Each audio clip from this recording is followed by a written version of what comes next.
Ad Astra Abyssosk. Welcome to the Adventurers Guild.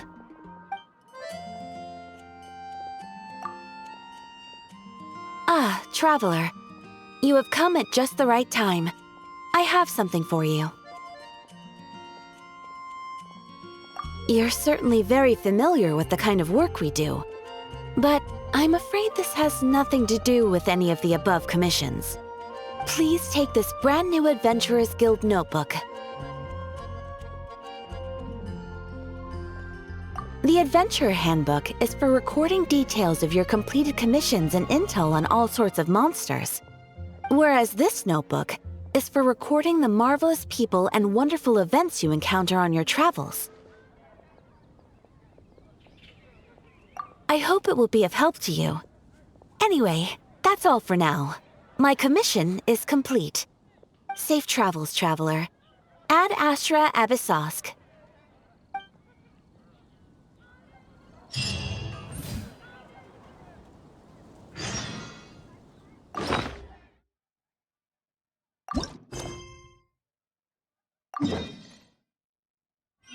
Ad Astra Abyssosk.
Yes, that'll do.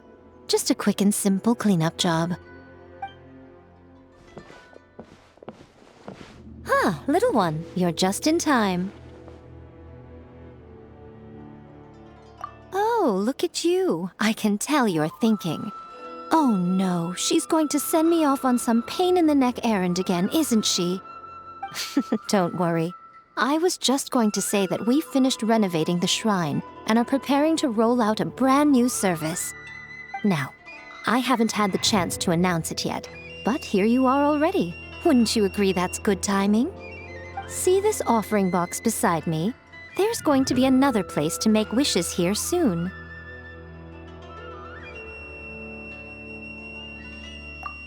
That's different. Fortune slips are about telling fortunes, whereas this is about making wishes. Now then, close your eyes, make a wish, write it down on a prayer plaque, then hang it up on this rack here, and maybe your wish will come true. Of course, but as for which wishes come true, that is up to the gods who watch over us all.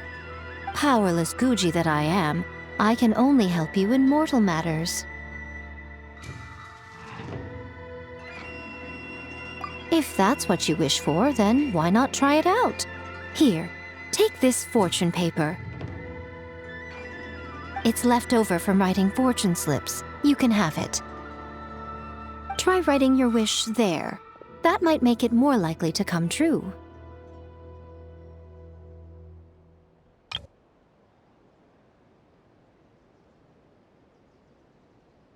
When have I ever lied to you?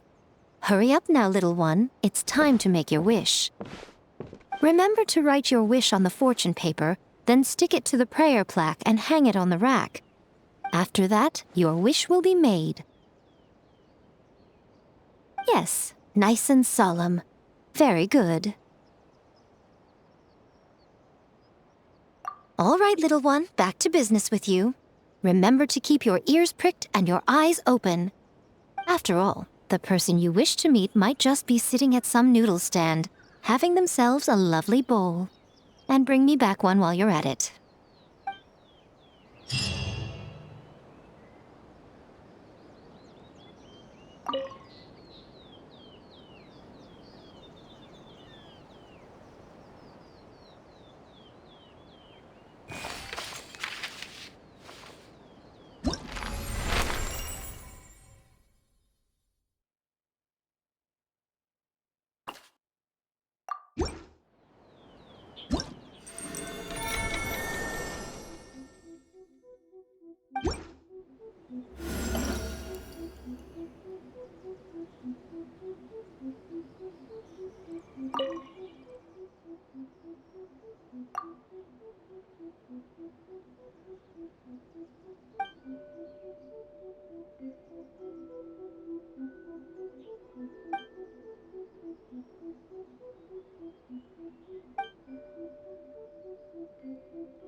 Aino?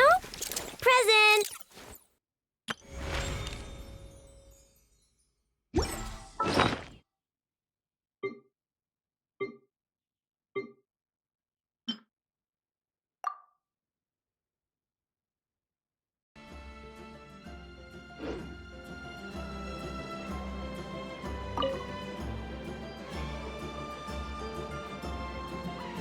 Huh?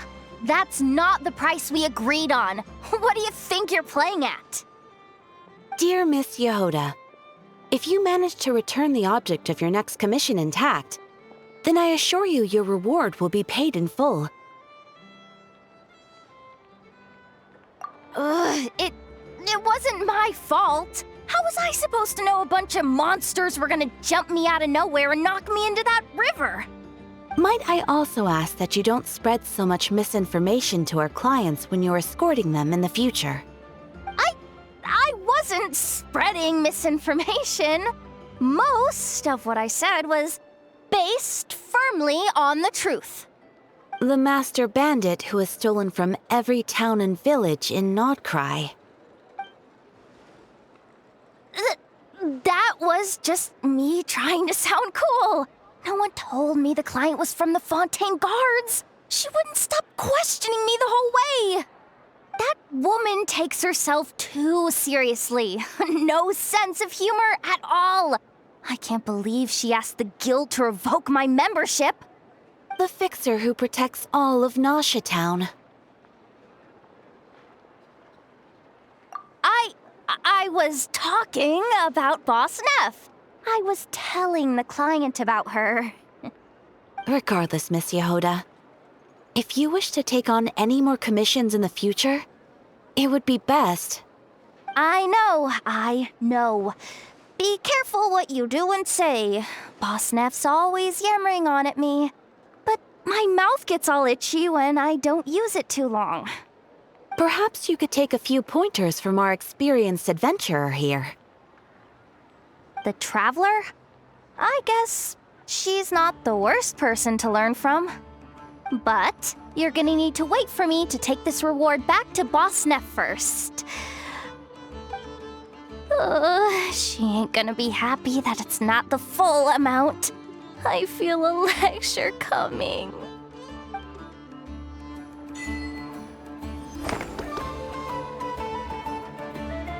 Ad Astra Abyssosk. Welcome to the Adventurers Guild.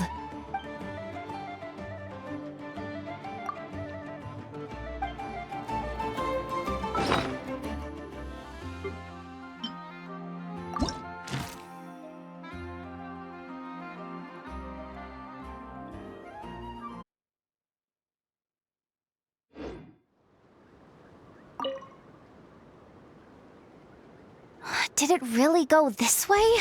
I don't see it anywhere. Ugh, I'm so tired, I can barely take another step. But if I don't find it, Boss Neff's gonna be real miffed. Ugh, stupid cat! Ah! Don't sneak up on me like that! Good thing you're here, though.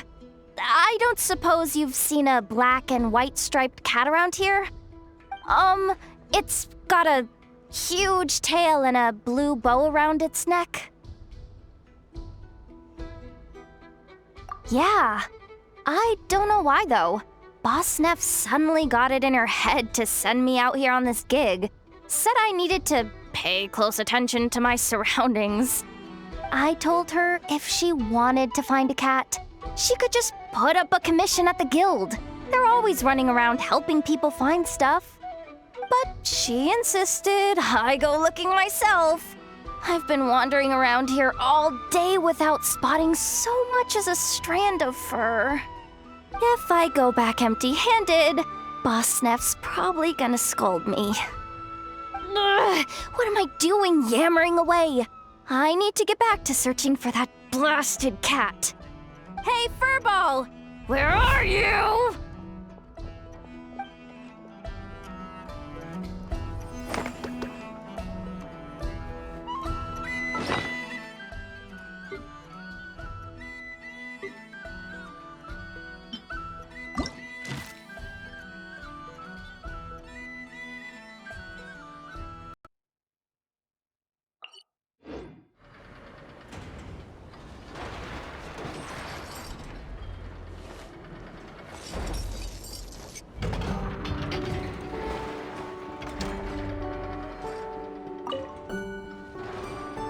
was just passing through. Seriously? How many times do I have to say it to get it through your thick metal head? Drat. I felt bad when I spoke to her like that last time. And I really want to say sorry, but it's so hard to say it out loud. Anyway, I'm dumping off some excess scrap I don't need. Got them during a commission. Yeah. And I even went out of my way to get these components. What am I doing? Come on, Jahoda. It's not that hard. Just gotta apologize to Nefer. Thanks a bunch. Traveler, you're here too? Wow, today's a great day. Nefer, get more crumb cakes ready.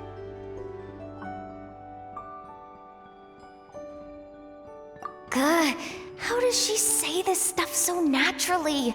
Come on, I've got to get it together. Nefer, about that time I, called you a dumb metal face. That was on me. I'm sorry. As far as I am concerned, my face is indeed made of metal, so I agree with that aspect of your assessment. However, I disagree with the rest. The logic module that Aino created is not dumb. Huh? So, do you accept my apology or not? You do not need to apologize to me, Jahoda. You should be apologizing to my logic module. It is not a dumb, and neither is the one who made it.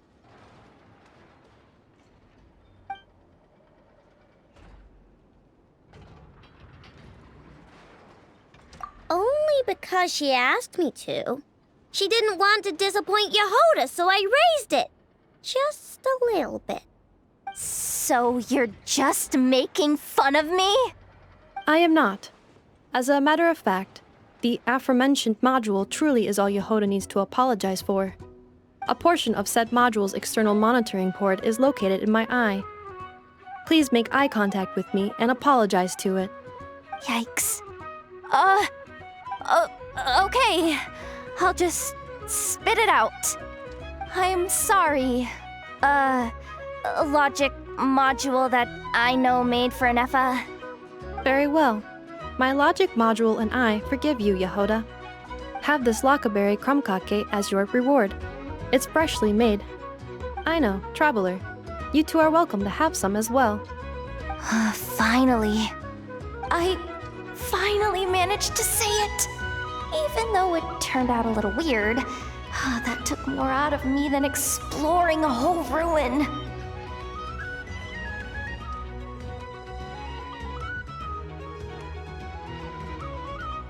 I know. Still, is it just me, or is she a bit chattier than usual today?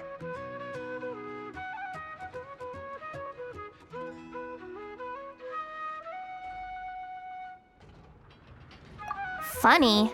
Is she supposed to be funny? Wait, why are you bringing this up? And Nefer, don't take the crumb cakes away. I haven't eaten mine. No. After all, you now need to apologize for something else. Huh?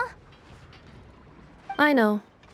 Please adjust my humor level back to its default value. Jahoda, please take a seat. Don't point that vacuum cleaner at me! I know! What the heck's going on? You will not leave until you are amused by my humor.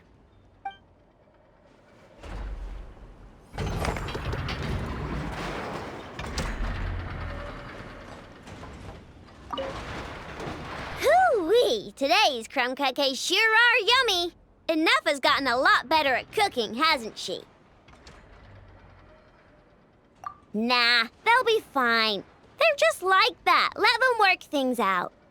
That just means we get to eat their share of the crumb cakes.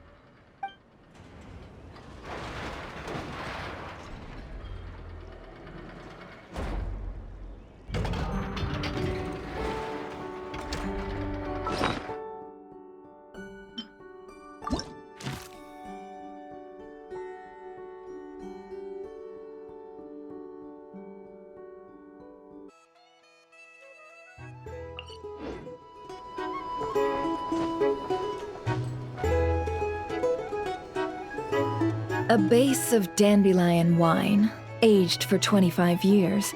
1/7 part bittersweet liqueur, filled halfway with fizzy zaytun peach pop.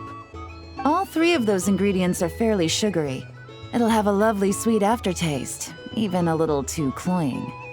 A spoonful of salt and half a spoon of powdered summer orchid leaf should cut through the sweetness in a way that's clear but not overpowering. I can imagine it now. A delightfully layered flavor. It's all down to the seasonings you sent me, Lady Nefer. Otherwise, I'd have no idea how to mix up a cocktail that so befits Nodcry. Just a little gift. I'm glad you liked it. I'll be happy to send more when you run out. Many thanks. Though I think 1 taste is enough where these seasonings are concerned. Besides, you sent so much I could hardly finish it by my lonesome. And my colleagues aren't accustomed to these flavors, so I can't even share around. I'm afraid they'll end up sitting on a shelf, going to waste. Can't say I'm surprised your colleagues at Liyue's Ministry of Civil Affairs aren't too keen. I wouldn't expect the flavors of Nodcry to be their cup of tea. Though, from what I've seen, might I presume that we've won you over? I wouldn't go that far, though it's not like I dislike the food here. It's good to try new things occasionally.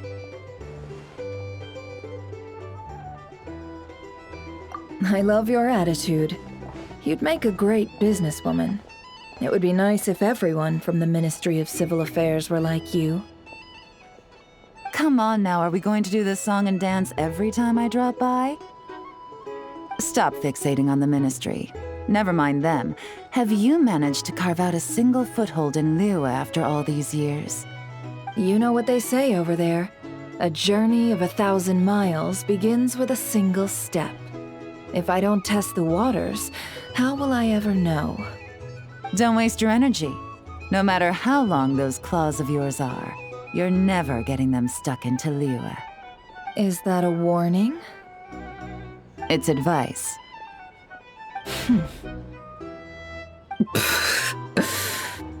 Long claws, you say? I wouldn't think myself so formidable. There's barely a handful of people I have any influence over at all. I can only really think of one young girl who listens to what I say. But she's not the brightest. And I spend more time looking after her than getting any help. Oh, really? Then I guess that painter who fishes in Dihua Marsh, and that apprentice who makes tofu in Qingsa Village, and that guy who wants to work at Wanmin Restaurant. All these people who mysteriously appeared in Liyue. I guess you have no idea who they are? Many people pass through Liyue Harbor every day. Far too many to count. How could I possibly know every last one of these enigmatic nobodies? Though I must say, your memory is quite impressive. Your colleagues must sleep easily knowing they have you to lean on. Why, thank you. Though with you around, nothing is ever easy. I can only say that there's never a boring day. Is that so? Surely your workload has lightened now that you're far from the Ministry? If you've got time for another drink, I'd be more than happy to mix you one. Here's to a relaxing day for us both. Hey there. A drink or two? Or perhaps a room for the night? Here. Taking a moment to unwind every now and then does wonders for the mind. I'm in full agreement. Though some strings must remain drawn tight, Lady Nefer. Just in case.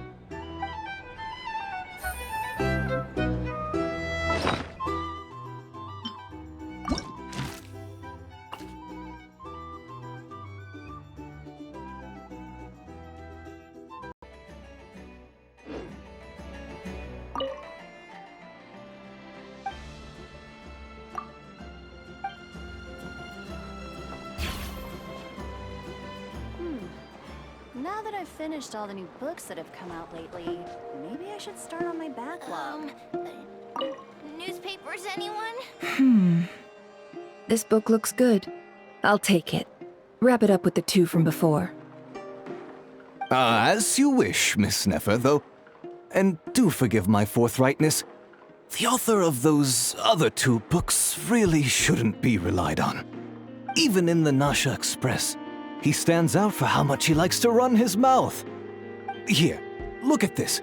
The art of reading others, and then the art of social intercourse. He doesn't even dare use his own name. Don't worry about it. I'm buying them for that young madam I have working at the curatorium. Hopefully, she might learn a thing or 2. Sure, a little light reading won't hurt her. She's so brash and reckless. Why, I can barely send her off on any critical work without feeling ill at ease.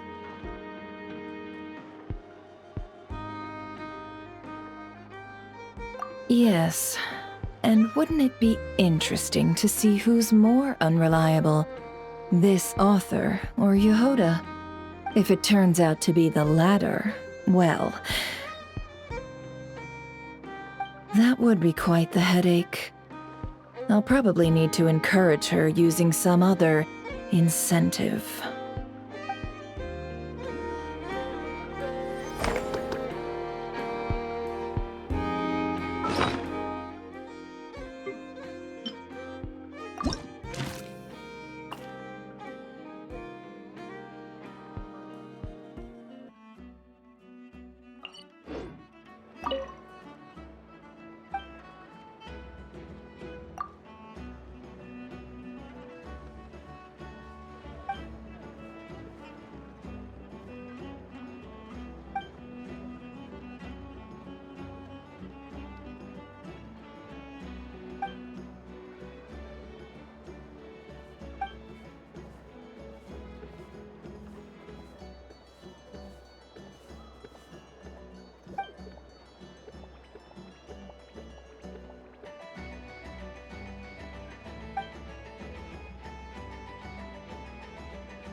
The people of the academia may be clever, but those clever people simply can't stop themselves from doing stupid things.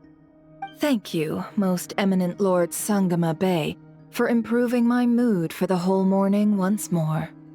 Ah, and this bottle of wine from Sumeru. Its exquisite flavor is well worth the price. As long as you like it. Next month, I'll be sure to have my subordinates deliver more. Please don't like it, please don't like it! This bottle is so wallet-smashingly expensive. I wouldn't have bought it if I didn't absolutely have to pave the way for our future collaborations. 1 jug of wine's enough for today. Just put this round on my tab and we'll settle it at the end of the month. Oh, and don't include Jahoda's secret snack order. She's footing that bill herself. I know Dory's spent a lot of money trying to get a deal from me. I shan't say no to free drinks, but perhaps it'd be best to leave her some room to wiggle. No problem. I'll send the bill over in a few days. Am I going crazy? Why is Nefer being so straightforward this time? Don't dwell on it, Dory. Just focus on getting the deal first. Why so hasty? Please, after all the trust I've placed in you, surely it's unbecoming to fleece a fellow countrywoman over a simple drink? Dory, oh Dory, the deal is yours, but the money? Oh, we're going to split it. Oh, come now. Even sisters need to settle accounts clearly. Let's put the Mora on the table first, so we don't run into trouble down the line. I don't like that look she's giving me. She wants a cut of the deal, doesn't she? That's going to be a pain. How much should I let her have?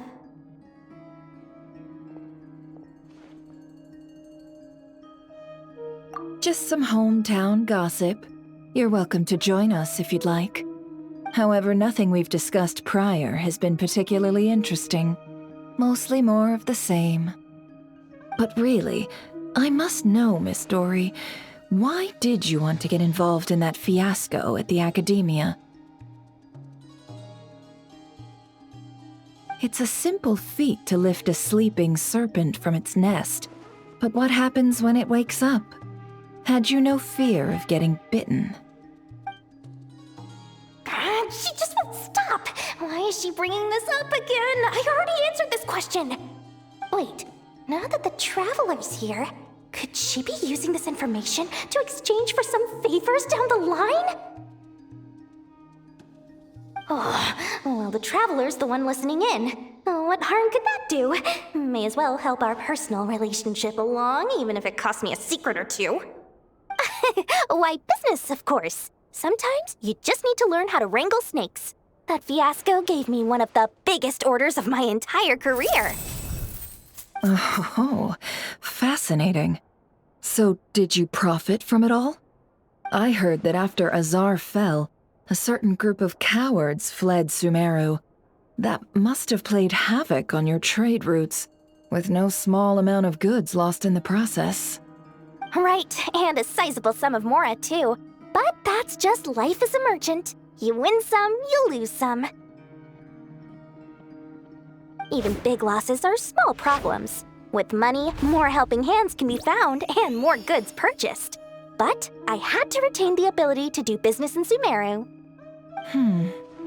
Much like Genius Invocation TCG, then? It doesn't matter if you win or lose or how many cards you have in your hand. Retaining the right to sit at the table and play is a victory in its own right. That's right. As long as I can still do business, I can recoup my losses eventually. But I'll never leave the card table I sit at. Sumeru, that is. If I did, I'd really be left with nothing. My. I didn't know you loved your homeland so much. Well, I love Mora, and I'm the best at earning Mora in Sumeru. Your senses are certainly sharp when it comes to business, Miss Dory. Even now you prove yourself worthy of the title you claim. And those cowards who fled will never be able to play at your table ever again.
Hello there, traveler. Fancy running into you here. I was just out patrolling the area, cleaning up a spot of wild hunt unpleasantness. And now here you are. This is quite a ways from town, and the area's teeming with monsters and the wild hunt. If you need me to escort you back, I'd be more than happy to oblige.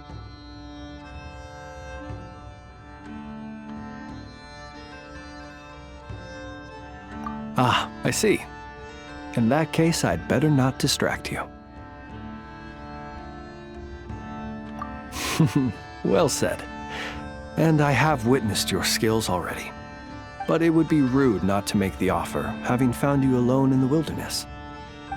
Anyway, I'd best be going. If you do find yourself in need of help, you know where to find me. I'll always be ready to answer when you come knocking on my door.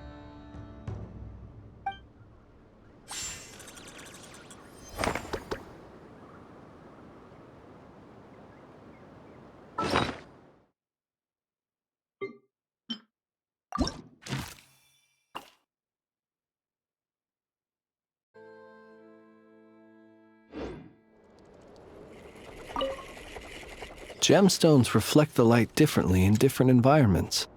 A gem by candlelight flickers like flame, while a jewel beneath the moon seems like a tear-filled eye. There are 1,000 forms to beauty, and gems are cut 1,000 ways. Such is the complexity of things both elegant and timeless. I'm in the habit of collecting these old gemstones. Some are even from other nations. Feel free to enjoy this collection whenever you please. Being as old as they are, they have lost some of their glow and appear a little turbid. They cannot compare with the brilliant luster of a newly cut stone. Do be careful when touching them, so as to not damage them. I've left most of them in their original casing.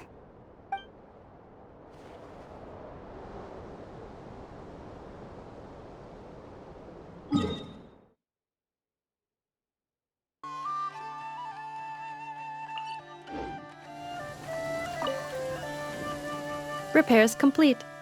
It was just an old circuit, nothing serious. Such remarkable efficiency, Miss Nefer. If it weren't for you, this streetlight would have had me stumped. If it had proven beyond fixing, I may have had to take my own lantern and hang it in its place. Aino previously proposed a solution. She said she could train the Ratniki so they'd have the basic knowledge to perform simple tasks, like repairing circuits. That way, you wouldn't need to inform Aino every time a streetlight goes out and then wait in the dark until I arrive to repair it. Yes and no. Strictly speaking, maintaining the brightness of the lights has been their traditional role. Before the use of kuvaki became widespread, the streetlights were powered by regular oil. Back then, people were needed to light and extinguish the flames. Because of how dangerous said streets were at night, the Ratniki took on this role. They already carried lanterns, in any case, and were adept at using them while fighting. But as I'm sure you've already noticed, the current streetlights are powered by kuvaki, and it's not so easy to light or extinguish them using traditional means. Because of this, whenever a light goes out nowadays, all I can do is stand here helplessly and wait for a professional to come along and solve the problem. Aino organized an engineering seminar, but all the Ratniki made excuses to leave halfway through. They said things like, "I have an urgent task," or "I need to go on patrol," or "It's time for me to make a report." I didn't leave. It is, after all, disrespectful to the host to leave a seminar early. True, but the biscuits you brought were too much of a distraction for Aino. She stopped teaching completely. And then I was so busy trying to stop her from eating that I could not take over the seminar. So please, the next time you attend a class of any kind, don't bring anything sweet that might attract Aino's attention. And don't bring any toys either. I promise I won't. Please say it in full. The last time you promised not to bring anything sweet, you brought a toy, and Aino was completely unable to continue. I promise I won't bring anything sweet, any toys, or anything else that might unduly divert Miss Aino's attention. That's better. I'll notify you when she next holds an engineering class. For now, I have to pick some laka berries for her. Goodbye. Traveler, do you know of anything else besides sweet treats, toys, and small fluffy animals that might keep Miss Aino quiet for a while? Half an hour shall suffice.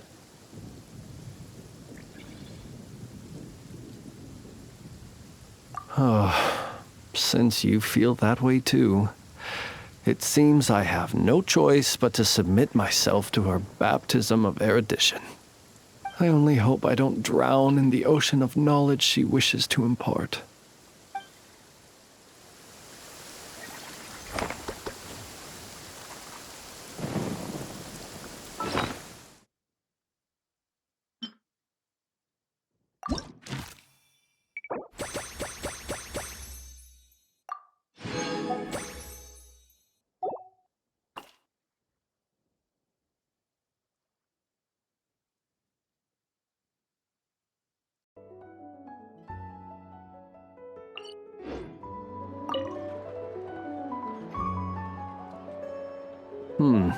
Is no one here?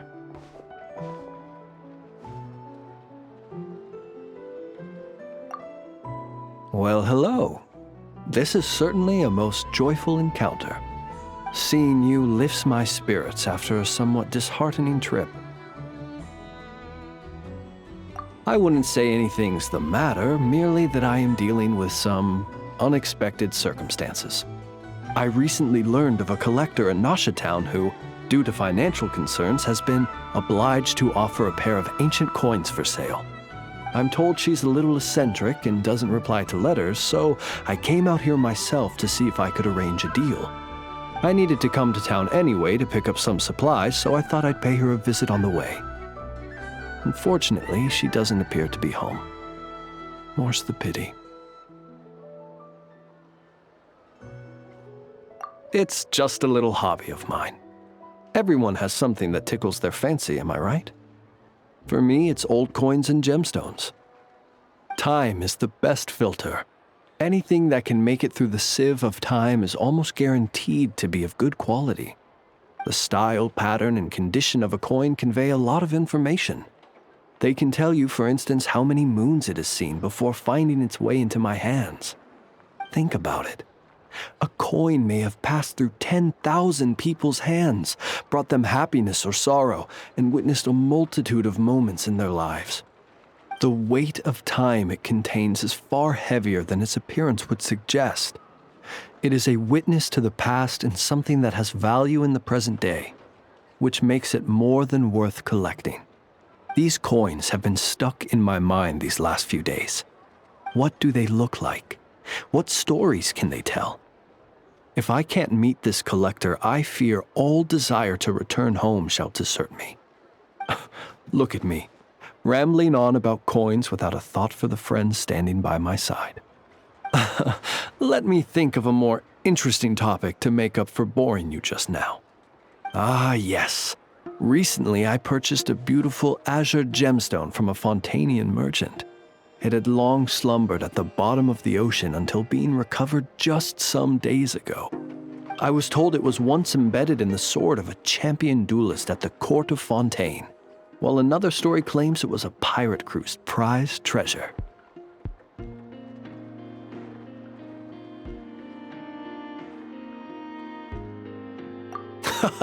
That's exactly what I thought.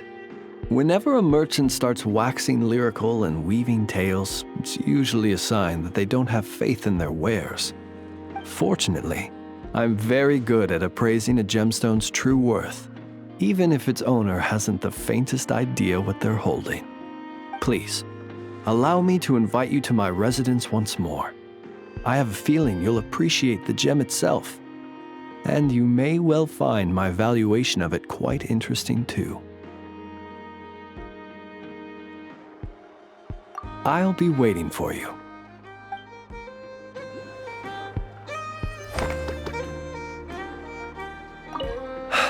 This collector must be a busy person indeed.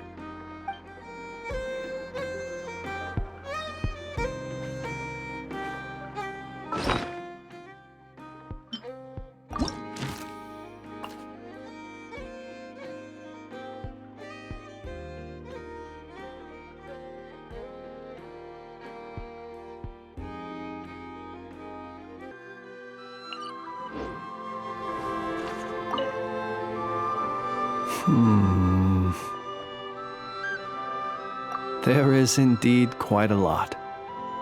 After accounting for daily necessities and emergency supplies, there's still enough to set aside in case of sudden visits from my colleagues.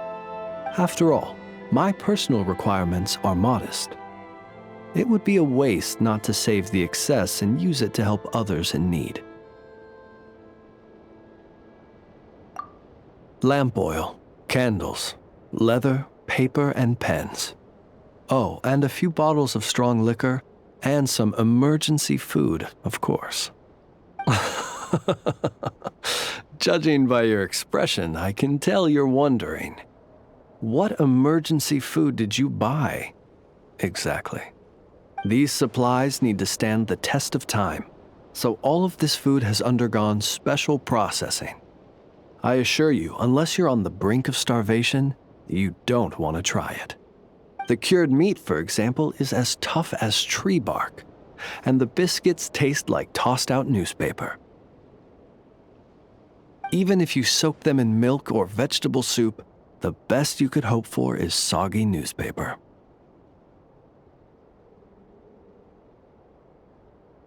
Well, there are times when one has no other choice.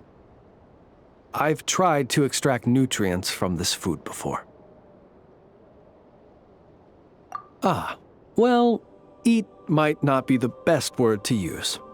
I have a somewhat more efficient method. Here, I'll show you. I suppose you could call it cooking with fire.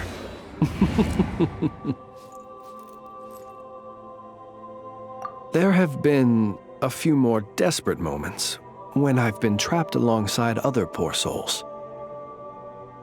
You should know, if I were to use the method I've just shown you in front of my colleagues, it might leave them feeling uneasy. And so I have at such times been forced to attempt to swallow this food, as they would. Though try as I might, I really was unable to swallow it. In the end, I broke it down into smaller pieces, some of which I stuffed into my mouth and some of which I dropped into my lantern when no one was looking. Unfortunately, my colleagues noticed how slowly I was eating and mistook my reluctance for concern, believing I was eating less to allow them more. After that, they patted me on the back and enthusiastically filled my arms with more cured meat and biscuits. Indeed, I was grateful for their noble act of kindness, and can clearly remember the taste of cured meat and biscuits to this day.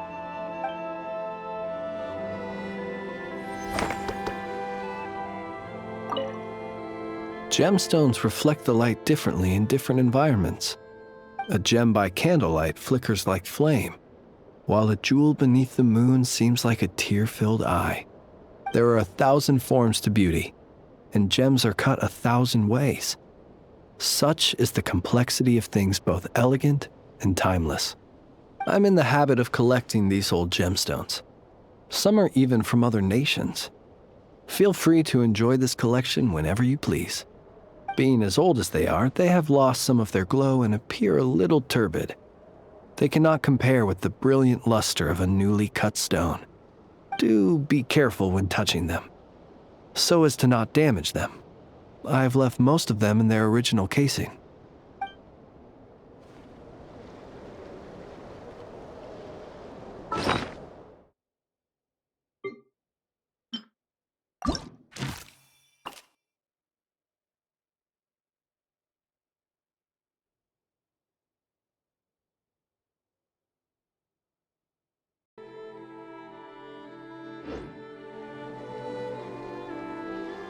Shh, a little lighter on your feet, if you wouldn't mind.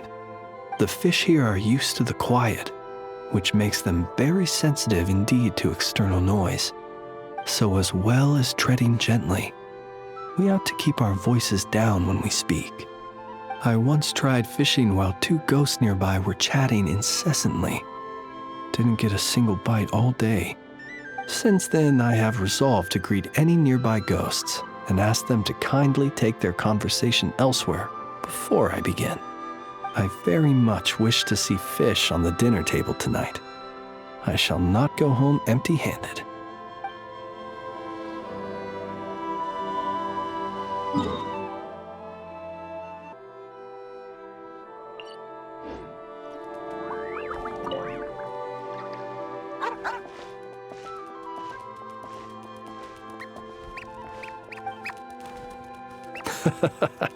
This is a good one. Here, take this meat for yourself.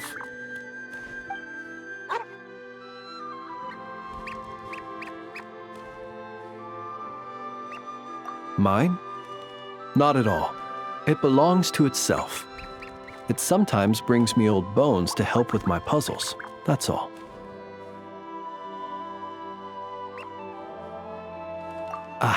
I should be clear.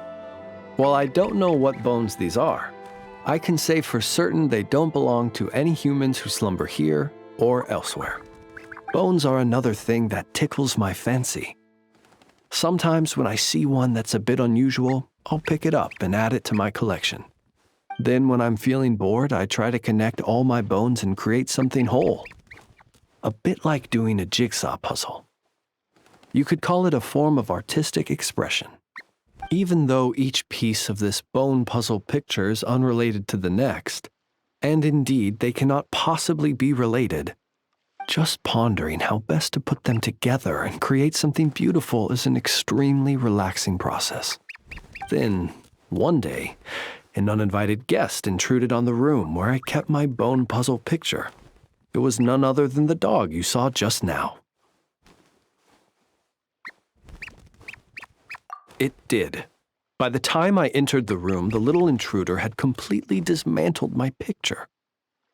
The second it turned and saw me, it bolted away between my legs.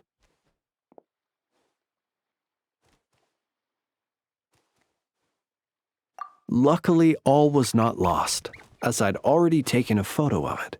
And more than that, now that my old puzzle was dismantled, I was free to construct an even bigger puzzle with my growing collection of bones. Which is how I consoled myself at the time. After all, the damage had been done, so why not look on the bright side? The next day, as I was just about to begin piecing my puzzle together, my four-legged guest returned, and this time it brought a mouthful of bones. I couldn't understand what it was saying, but its intent became clear when it laid its animal bones at my feet and then placed them one by one into my puzzle. After that, it simply sat down and looked at me. After I gave it some cured meat, it got up and left. Ever since then, it's dropped by from time to time to give me bones in exchange for food.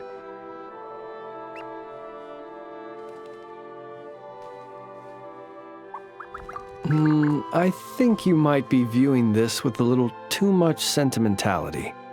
It's just a dog looking for food, nothing more. I'm a source of sustenance, and luckily for my canine friend, I happen to be relatively generous. Not that that's a bad thing. I view it more as an assistant under my employ. It doesn't speak, and it leaves when I tell it to. That's pretty much everything you could hope for in an assistant. If you'd like, you can give it some meat. Sometimes it sits and waits by your side, which I think probably means it's still hungry. Perhaps it might be a little more friendly with someone such as yourself.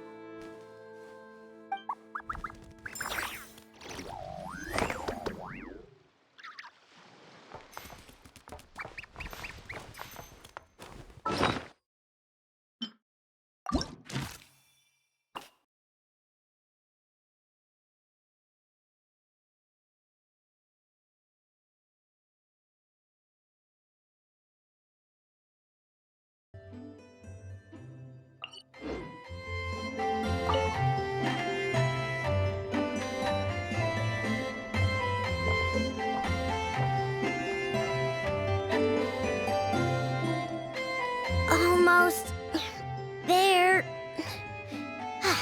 That should do it. Once Nefer wakes up, I'm treating myself to 3 whole slices of cake.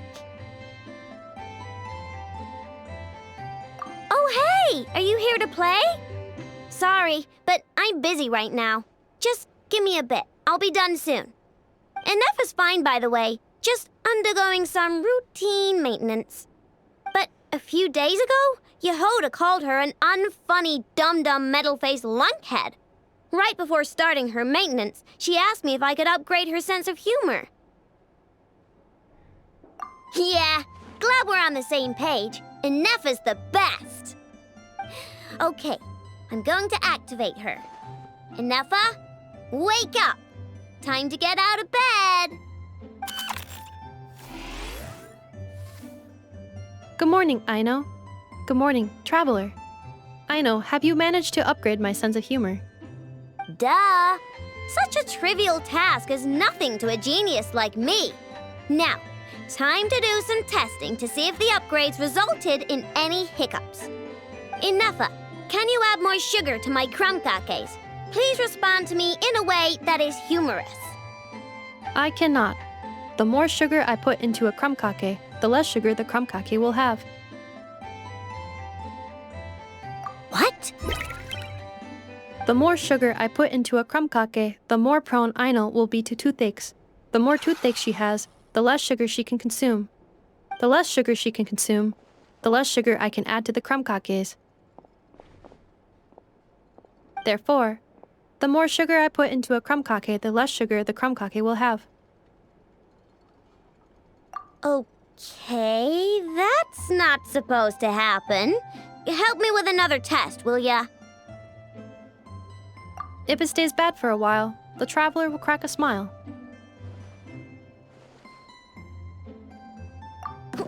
What? You are not laughing, so I suspect I was not understood. Actually, the first joke I told used a deliberately flawed chain of logic. After confusing the relative relationships between crumb cakes, sugar, Aino, and Aino's dental health, I drew a ridiculous conclusion. That the more sugar I put into a crumb cake, the less sugar the crumb cake will have.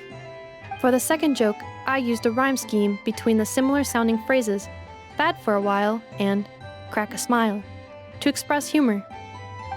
Okay, well, the jokes are funny, but the punchlines don't work if they aren't explained.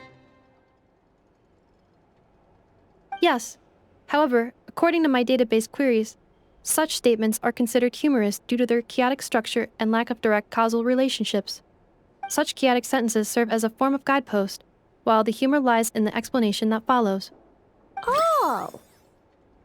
Huh. Interesting. Infeea, write some of these chaotic jokes down. We'll get Jahoda to be our guinea pig. Traveler, why are you covering your face? You got a toothache? Have you gone on a sugar binge too? Huh? What's wrong? Don't tell me you're getting sick or something. Infeea, go make her something warm. Understood. Maybe she ate too many hara fruit, a type of plant from Sumeru. Huh? What do those have to do with any of this? Because eating them can make you feel horrifyingly cold.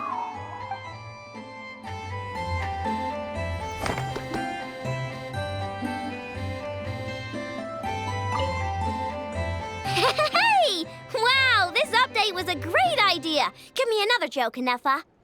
Of course. Please give me a moment. Since there is no fixed formula for generating jokes like these, I will need to reorganize the relevant keywords.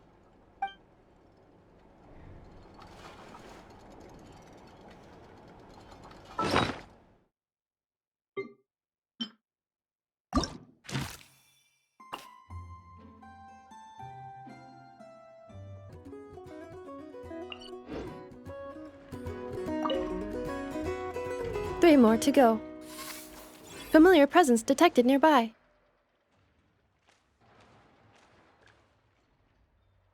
Hello, traveler. Yes. Aino enjoys eating crumb cakes made with fresher specimens. The ones at the marketplace today fell below her standards, and that is why I am presently here, carrying out orders to procure them. Yes, I am. How about you?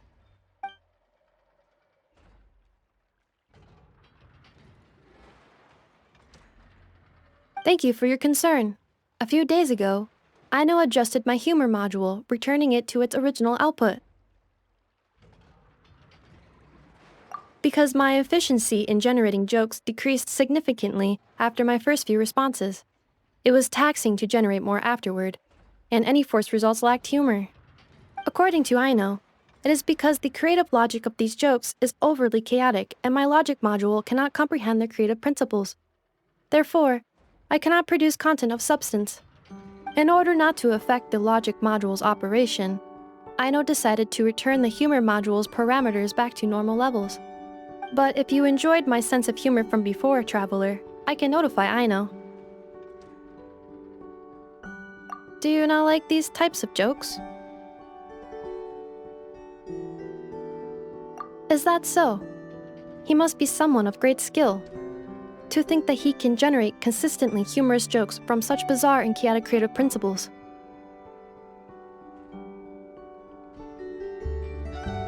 Of course, if you wish to ask me about adding more sugar to crumb-kakes, my answer is this. Crumb-kake recipes include specific quantities of sugar to be added. Adding too much or too little will affect the taste of the finished product. Of course, I am scanning the area to determine if it is suitable for a cooking demonstration. The results are not favorable. Backup plan activated. I will also write down the recipe and give it to you. You're welcome. If you have time, remember to come visit. Although my humor module has been restored to its original parameters, Aino has been researching the creative logic chain of these kinds of jokes. Should she manage to create a joke generation module, I will be able to continue telling jokes. Please look forward to this update, traveler.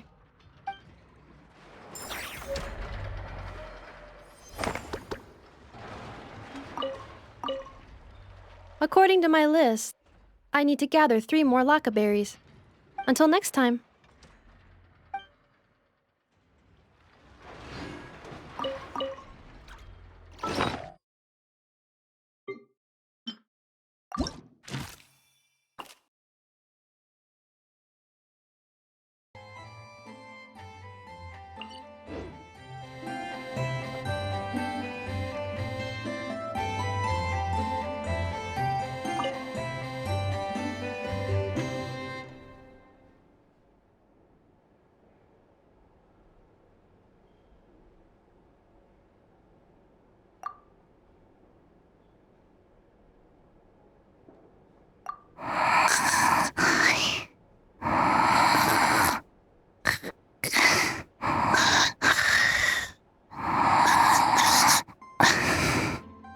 Why is Jahoda just standing there? And she's asleep? Hey, what's going on here? Paimon feels like it's a bad idea for us to leave. Maybe we should ask Aino for help. Keyword detected. Meditative state suspended. Whoa! You gave Paimon a fright! No, however, it was Jahoda's request. She asked me for a detailed analysis of the steps required to meditate and to mentor her as she practiced relieving her stress. Jahoda's so stressed that she's gotta meditate to cope with it all? I do not know. However, Jahoda said she has been suffering from insomnia for a while and was willing to try any solution she could. First, I let her stand in my kitchen, close her eyes, and focus on the fragrance of crumb-kakes. By stimulating her olfactory module, I believe there would be a decrease in activity in her cognitive module.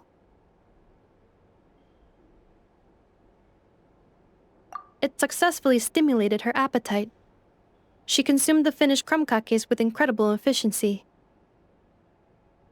Unfortunately, she consumed too many and proved unable to sleep that night.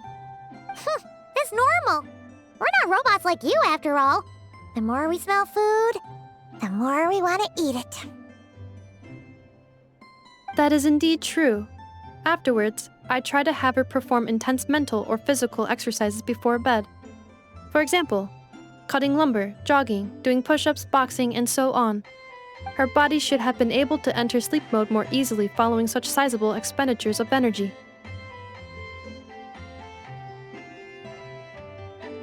It did not.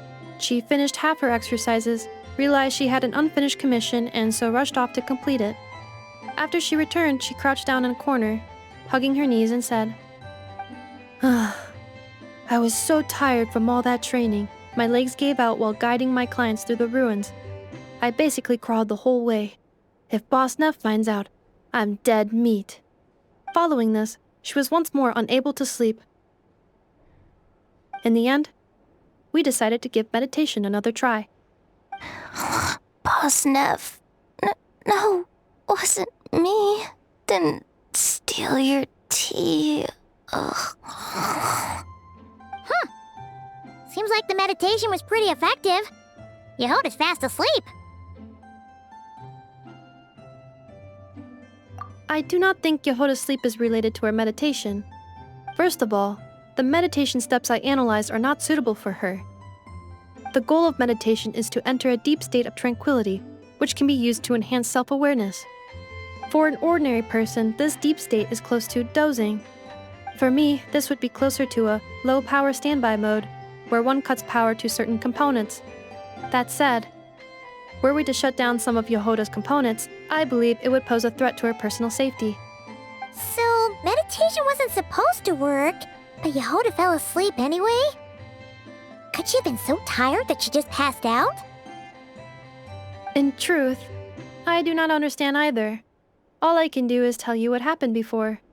When Jahoda lay down and tried to fall asleep through meditation, she suddenly said to me, "Don't run off too far, or I might get ambushed in my sleep. And then I'd be dead meat." I answered her, "Very well, I will remain here by your side." After that, like I do with Aino every night, I held Jahoda's hand as she slept. After a while, she did, indeed, fall asleep. Dummy robot. This is something I did myself.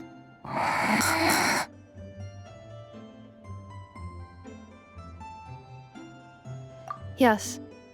And if either of you need help sleeping, please consult me at any time. However, do note that I can only hold 2 hands at once. Oh, by the way, I have leftover crumb-kaki bolts from the batch I made earlier. I gave one to Jahoda. You can have the other. Goodbye. I hope you have sweet dreams tonight.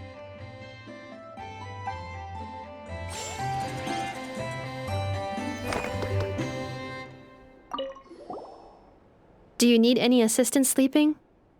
Since Jahoda's asleep, I have 1 hand for Paimon and 1 hand for you now.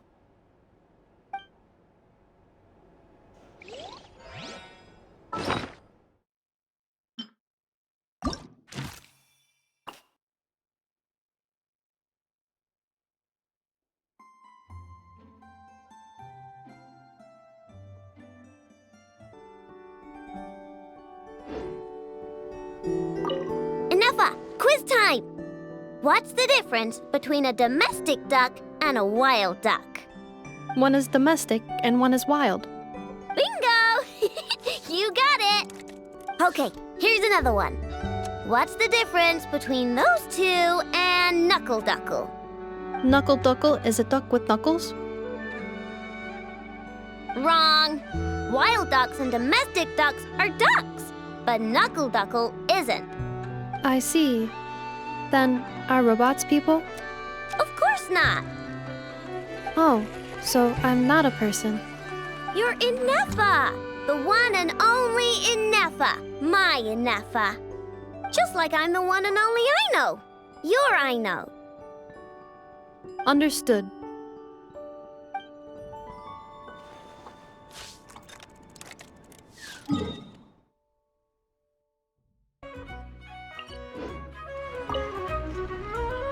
How's the little deer, Nefer?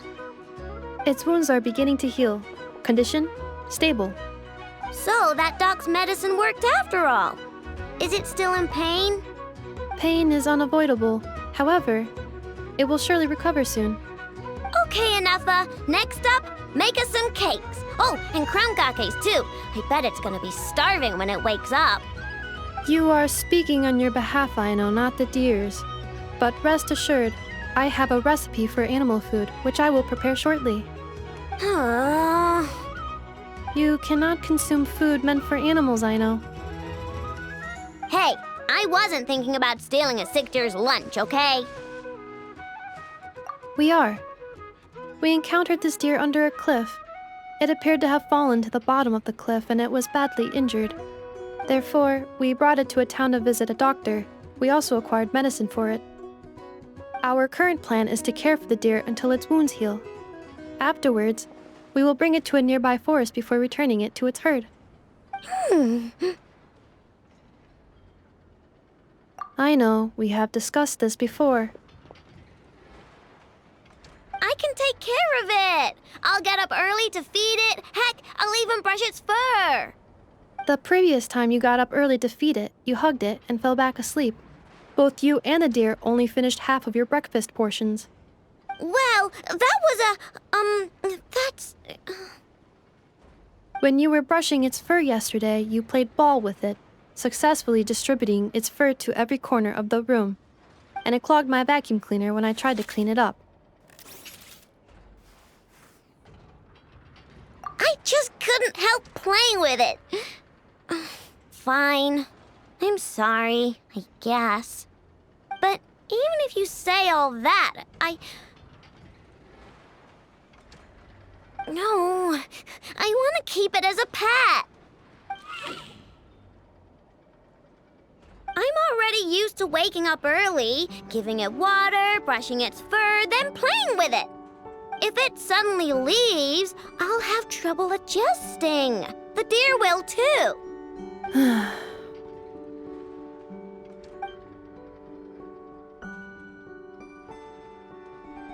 Look, even the deer doesn't want to go.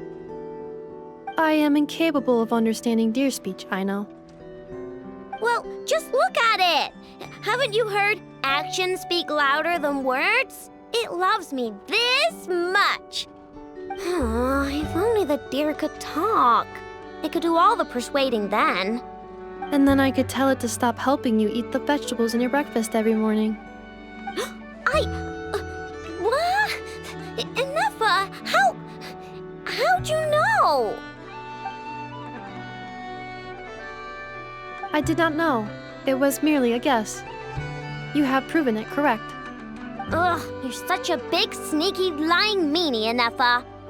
Tomorrow morning, I will supervise both of you as you take your breakfast.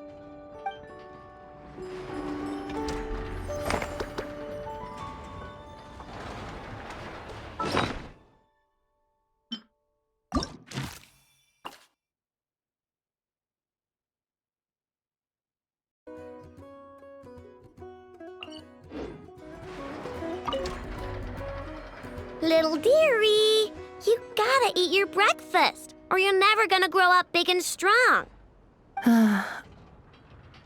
I know.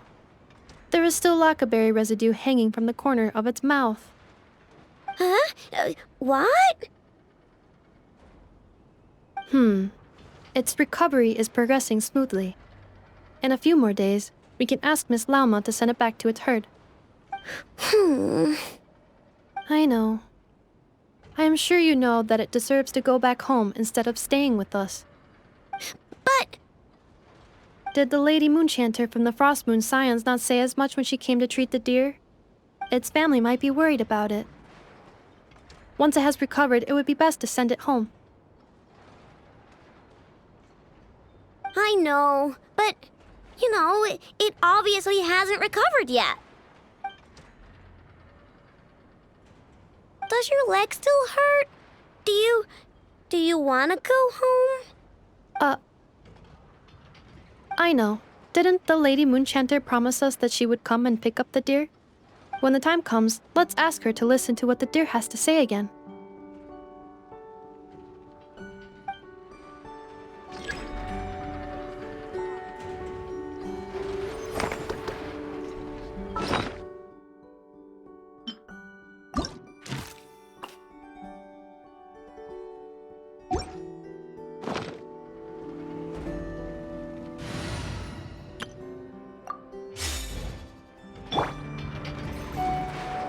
I know.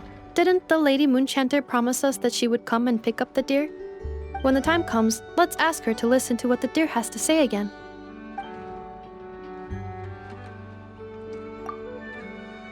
This little one has recovered well, thanks to your diligent care. When I return, I'll ask around in advance. If fortune smiles on me and I manage to locate its herd, then the next time I come, it will be to send this fawn home. But... I understand. You cannot bear to see it leave. But this little rhyme-horned deer has its own family, and its father, mother, and friends must surely be worried sick. Once it is well, I believe it would be best to have it reunite with its own. I know, but it's not well yet.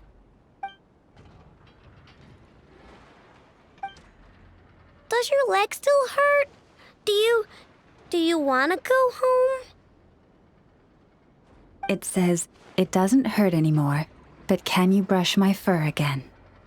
Okay, let me grab my comb. I just asked Nefer to make a new one yesterday. If you like it, you can take it back with you to your family. Wait. Where'd I put it?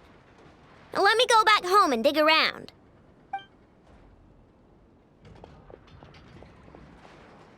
Then I shall take my leave. Once again, I thank you for taking such good care of the little one. I came in a rush today, so next time I shall prepare some gifts. Do not force yourself to go out of your way for gifts, Miss Lauma. Aino loves the deer, and I do too. It is only natural for us to care for it. Besides, Aino and I are happy to have the chance to talk to it. Is that so? Well, the rhyme-horned deer is very fond of you, too. I'm sure it considers both of you its true friends. I believe this is a friendship that will not fade, even if you are worlds apart.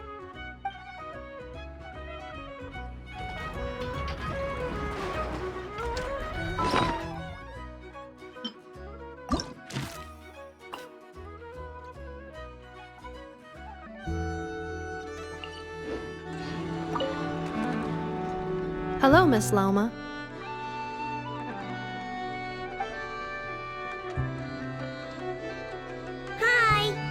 Hello, you two.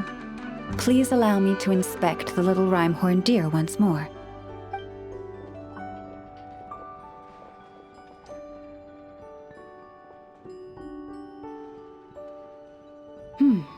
Yes. It's doing a lot better now. I believe it can take care of itself. Wait, does that mean you're gonna take it home? Right now? I mean, its leg just got better. I made a perfect protective brace for it, which I haven't gotten the deer to try on yet, but once we get that installed, it'll be able to jump higher than any others in its herd. And there's food, too. And Nefer and I made lots of yummy food for the deer to take home because you're not gonna find anything as nice as Nefer's cooking in the forest, I guarantee it. And we also... I know. Can it stay here? Please?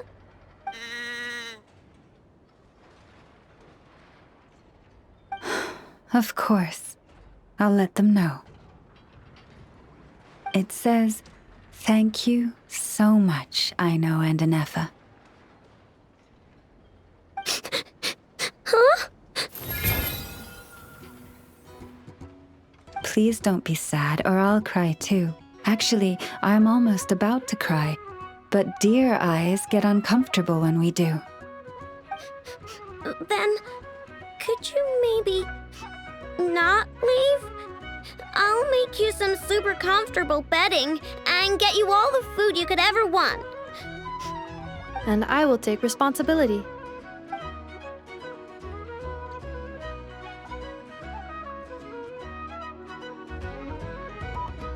It's asking you to go over and brush its fur.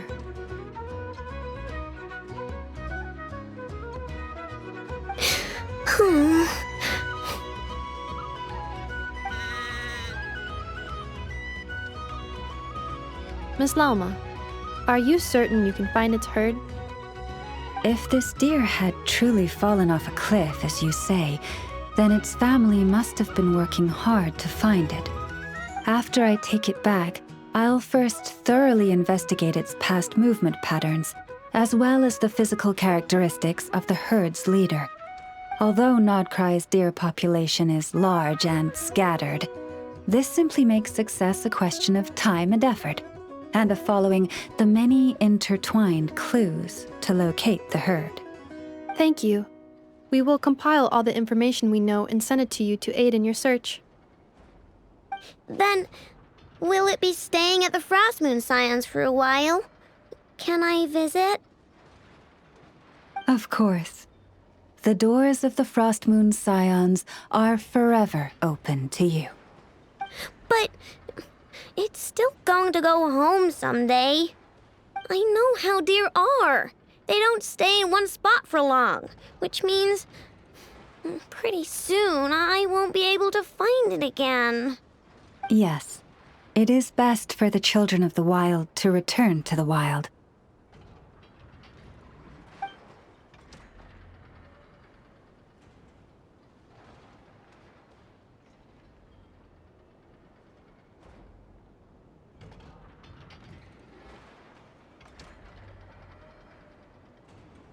However, it will take some time to locate its herd. While it stays with the Scions, you may feel free to visit at any time. I'm sure the little one has many, many more things it wants to say to you. Then I'll visit the Scions every Tuesday. On Mondays, Wednesdays, and Fridays, I've got to do maintenance on Nefer. And on Thursdays, I have to sort out the circuitry around here, so I'm only free on Tuesdays. Of course. Feel free to visit whenever the urge strikes you. Unless anything out of the blue occurs, you may always find me near the Frostmoon Scions Library. All right, it's a promise. Let me think what else I need to tell you. Ah, right, I better write down everything you said. Oh, but there's so much I want to say and so little time. I believe there will be enough time to say your farewells.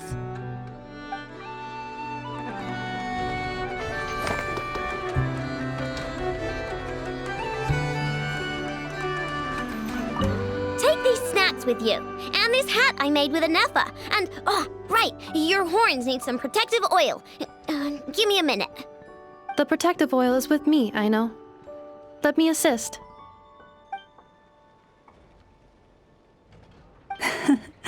It says I'm so lucky to be friends with you.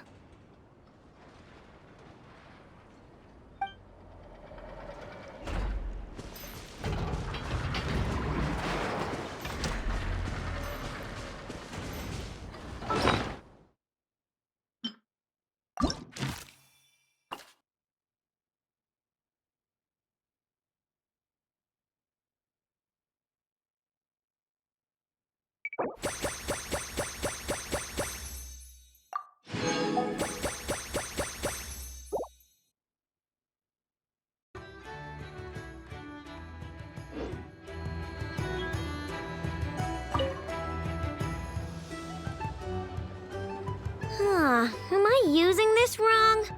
Nefer, read the operation manual you recorded last time for me again. I believe regular lubricant is already sufficient. There's no need to create a brand new product. Aw, we're already here, aren't we? Come on, I just want to experiment a bit.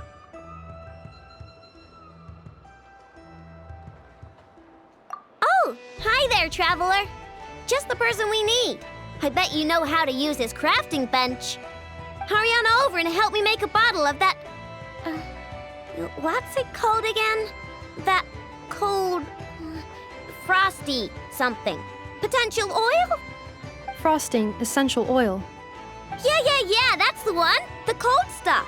I want to mix it with lubricant to create something special for Nefer's joints. I was gonna do it myself, but taking efficiency into account, it might be better if you helped me out a bit. The truth is, Aino wasted all her ingredients trying and failing to make essential oil. We presently have enough to make only 2 bottles. I didn't fail. I was well within the bounds of reasonable trial and error. Making essential oil is a piece of cake for me. Piece of cake. But since you're the professional, it makes more sense to let you do it now that you're here. Please?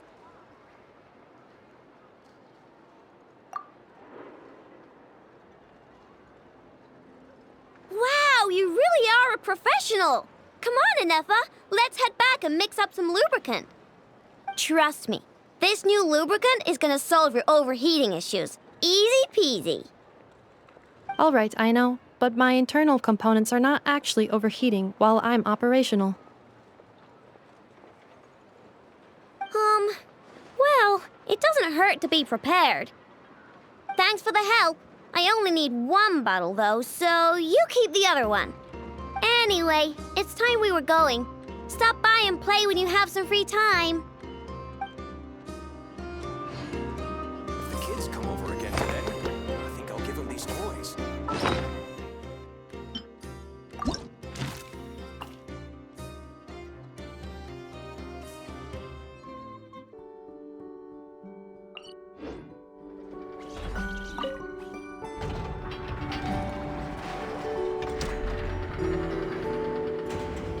Infeea? Yes? Do you like kittens? Based on previous established patterns when you asked me, do you like snacks, Infeea? It was actually because you wanted them. Do you want a kitten, Aino? Don't you think Ashrio's a total cutie patootie? I know. We have discussed this before. Our house is not suitable for pets. I know that. I don't want a cat or anything. I promised you, didn't I? But say, Infeea, don't you think cats are cute? I think cats are very cute. However, it would be even cuter if you could make me a vacuum cleaner that does not get clogged by cat fur. I'll make that for you later. But before that, let me ask you a question. Infeea, do you want to transform into a cat? I know, I do not understand. What? Infea's gonna become a cat? Traveler? Paimon? Are you here to play? Gotta say, your timing is perfect. Do you like snacks? I got snacks. You can have some. Paimon loves snacks, but maybe she shouldn't. What? Hey! When did you get a snack intake calculation module installed? Oh, good thing Paimon ate before coming here. Otherwise, she wouldn't be able to say no. That's because I heard some stinky brats gossiping and saying stuff like, "Ooh, Infea's always wearing the same thing. It's so boring." They're the boring ones. Infeea looks awesome, and she's super interesting. But I, gave it more thought, and when I was making Infeea, I never asked her if she wanted to look like this. So, you want to give Infeea a new look? Well, it's nice to change her clothes once in a while, right? But I'll only give Infeea what she wants. I'm a super open-minded parent after all. The body you made for me is perfect and convenient. I pay such aesthetic concerns no mind. If I hear something terrible, I will simply delete it or deactivate my auditory systems. Thus, this is a non-issue for me. So when Aino nags you about making krumkakes, will you also turn off your auditory system? No, I listen to everything Aino says because she's an important member of my family. And what you say is also of great importance to me. You are all my dear friends. My current records indicate that a majority of conversation topics between Aino and Paimon include eating various types of sweets or sneakily discussing where they would go to eat. The last record occurred in the middle of the night, so I must recommend you two eat less. Oh, you don't have to keep that sort of record. On the other hand, the traveler's speech is divided between commissions, caring for and helping friends, as well as dealing with various kinds of dangers. Traveler, I recommend you rest more. Well, you've got no work to do now, so I guess it's rest time.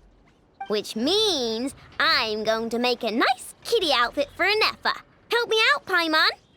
And I can make one for you while I'm at it. Don't agree on Paimon's behalf. Well, unless it looks good, then Paimon thinks that wouldn't be so bad. All right, then we're all set. Infeea, make us some krumkakes. Once you're done, we'll have your outfit ready.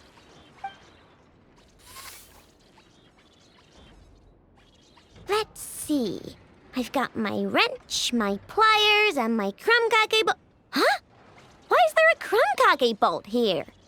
Ooh, and here, you can have this as a souvenir. It's just something I cobbled together when I was bored. It probably does something, but I can't really remember what right now. I'll tell you if I do, though. The most important thing right now is to make super cute cat outfits for both Nefer and Paimon.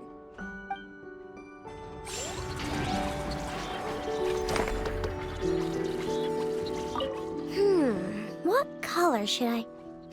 Never mind. I'll just lock the overall design in first. Do not worry.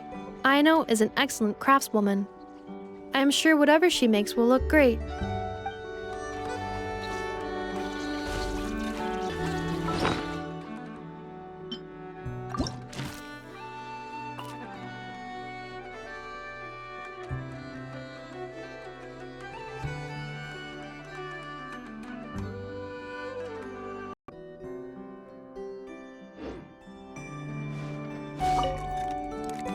Little Chard, I think you're getting smarter.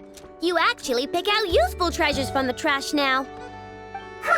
I'm 1,000 times smarter than you. Oops, I was wrong.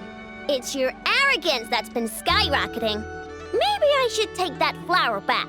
Looks like someone is getting a bit too big for their britches. I won't let you! And it's not a flower.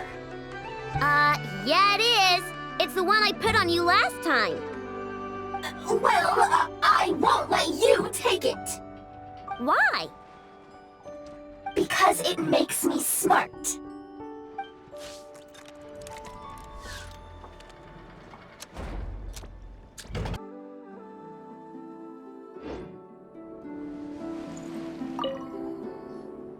Hey, Lauma! We're here to visit. Yeah, boxes piled up everywhere, some of them opened up, loose items strewn all over the floor. Huh, isn't this supposed to be a library? Look, Llama's over there talking to a weasel thief. What are they plotting this time? Let's go see.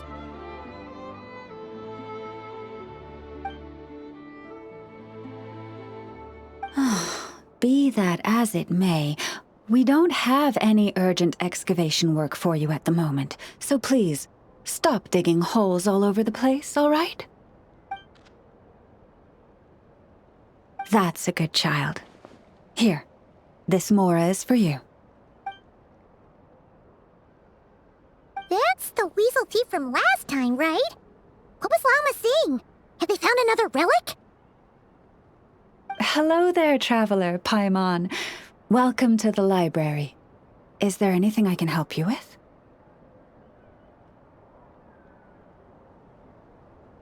No. I was just giving the little one a bit of a stern warning. It's been getting a little overexcited lately, and it's starting to bother the community. Its passion for treasure hunting has only grown since we retrieved the lunar semblance. It comes to me all the time, asking when the next treasure hunt will be.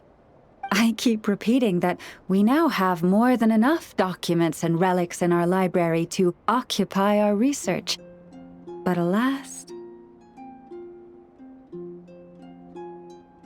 Yes, but it doesn't quite understand what constitutes a relic, so it simply digs up anything that seems valuable and drops it off here. It has at least promised me that it won't go digging around again, but there's already a big backlog of items from previous digs. There's no way around it. I'll just have to go through and sort them, one by one. Sorry, you two. I'm afraid I won't be able to accompany you on your sightseeing today. Now then, what's in this box again?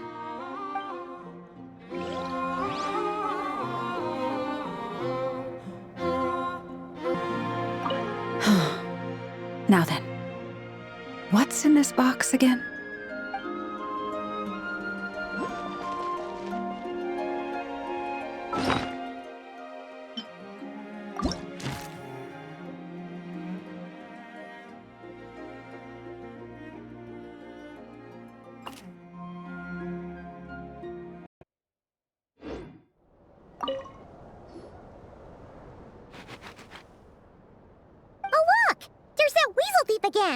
It's right next to Lauma.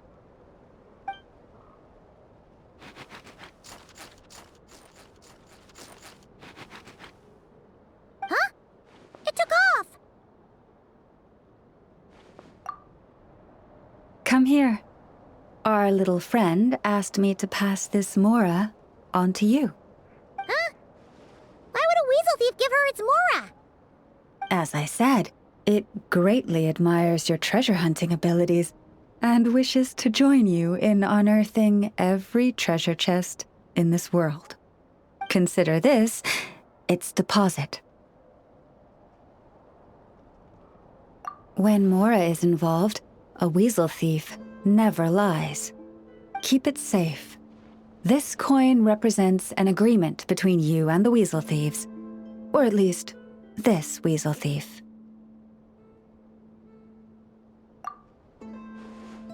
I wouldn't worry.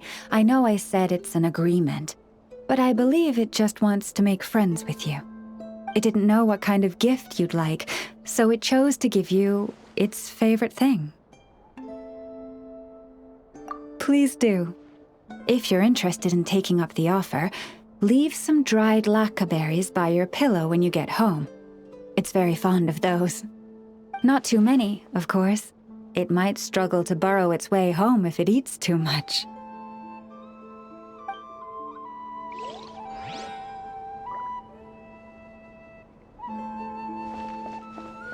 If you're interested in taking up the offer, leave some dried lacca berries by your pillow when you get home. It's very fond of those.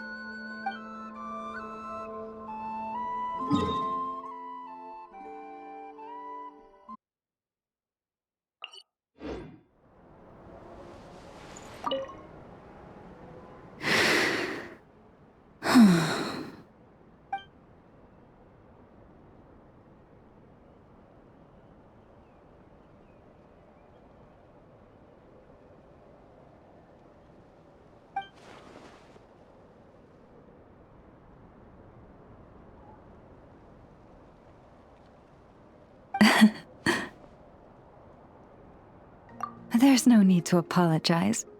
I wasn't sleeping, merely resting my eyes. Besides, this child heard your footsteps and told me of your approach. Animals sense more than we humans. No doubt this is a blessing from the Creator.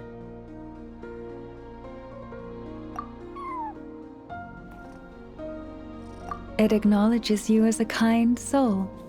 This child persuaded me to trick you by pretending to fall asleep. Let's see if she spies on you or tries to steal your food. Though I have faith in your noble character, even I couldn't help but be a little bit curious about what you would do. Besides, it seemed harmless enough. Can you forgive us?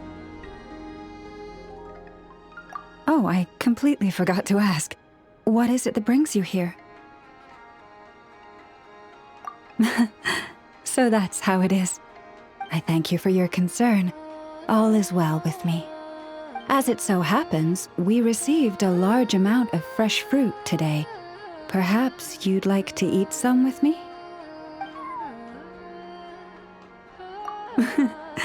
It doesn't wish to leave us. After a lot of lounging around, it's enjoying the commotion.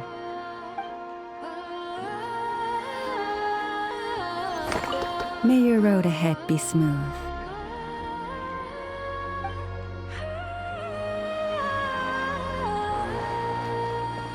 There we go.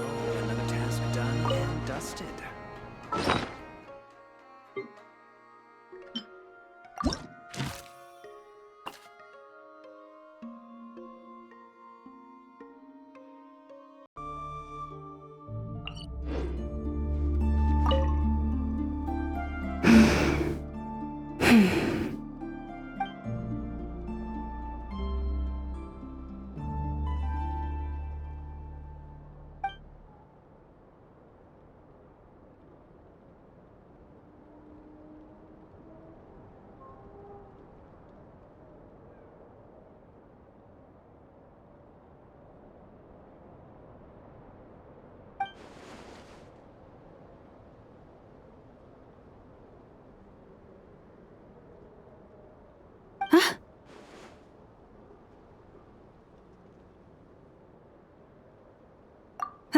it's you, traveler. I trust you're well.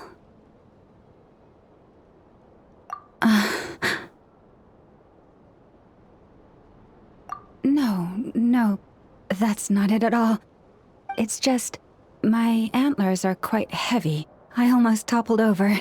It gave me quite a shock.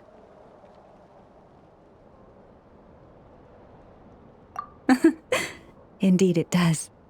As you've seen, my antlers are bigger than everyone else's. It can get quite exhausting whenever I have to walk long distances, which is why I try to find the time to come here and rest whenever I can. I fear I must have nodded off this time, however.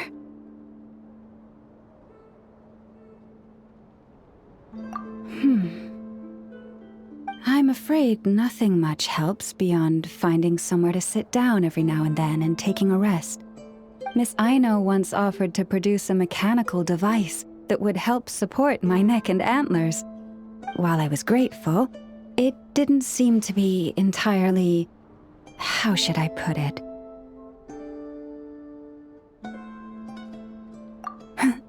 Yes, that's a fine choice of word. Someone in my role needs to maintain a certain image. As Moon Chanter of the Frost Moon Scions, it would be unseemly to appear in public with a machine around my neck.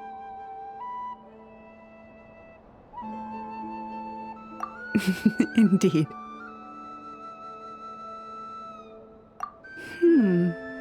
That's actually...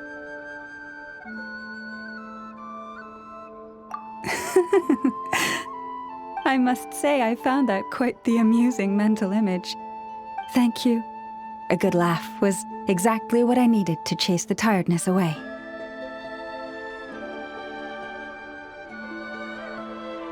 Don't be a stranger. Feel free to drop by whenever you're passing through. I'll make sure we have all the fresh fruit you can eat.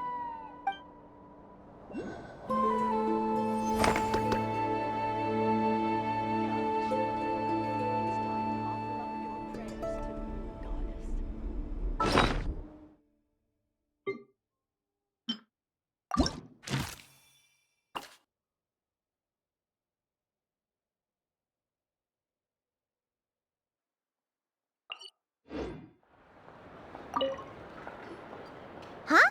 Isn't it... Skirk? Are Paimon's eyes deceiving her? What's Skirk doing here in Notcry? Exactly. And Dory's here too. We should go over and say hi.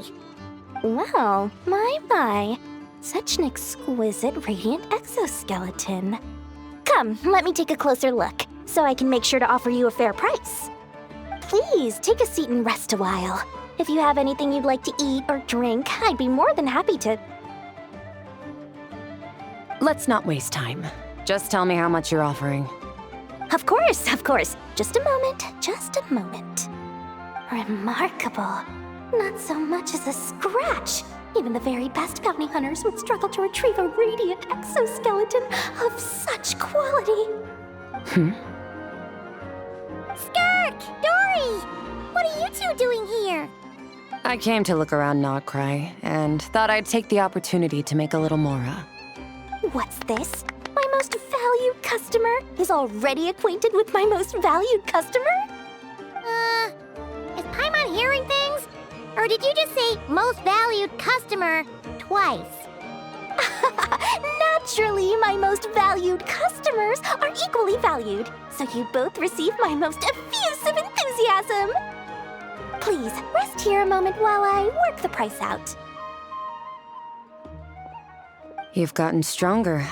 It seems you haven't neglected your training since we last met. I see. Notcry is home to many worthy opponents. Should you overcome this trial, your strength will increase further still. So, how have you been, Skirk? When we last saw you, you said fate would decide how we'd meet again. Well, Paimon didn't think it would decide so quickly.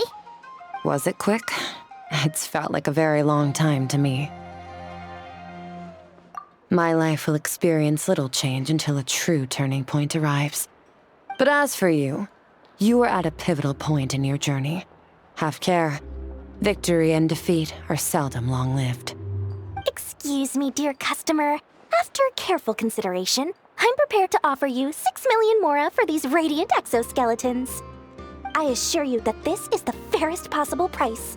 While you might be able to sell a single item for 700,000 or so, when it comes to buying in bulk... I'll take half of that in cash. I won't be staying long, so there's no point carrying around more money than I need. As for the other half, give it to these two in the form of food or supplies. You should have plenty of both in your stores. Of course. I can see my most valued customers enjoy a very close relationship. Here's your mora. Please, do stop by again. I'll be going then. Until next time. Huh? Won't you stay for a chat? Oh, she's gone again. That's Skirk. That's just how she is, sweeping in and out like a sudden gust of wind. I'm used to it by now. Hey, that reminds Paimon. You haven't forgotten her somehow? Even though you've done lots of business together before? What's the deal with that? Huh? What do you mean? The all-knowing Lord Sangama Bay keeps every customer near and dear to her heart. Fine, if you must know, she's not really my customer, but rather a guest of Miss Alice, my supplier.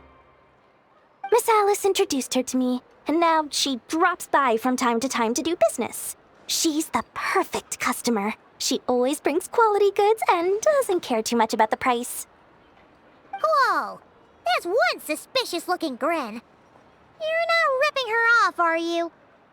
Ridiculous!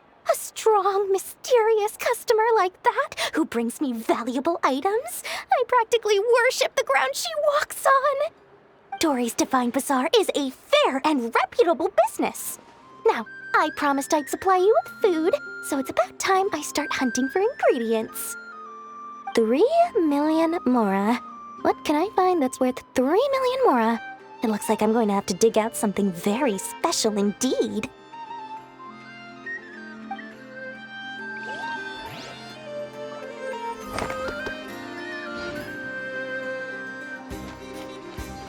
This.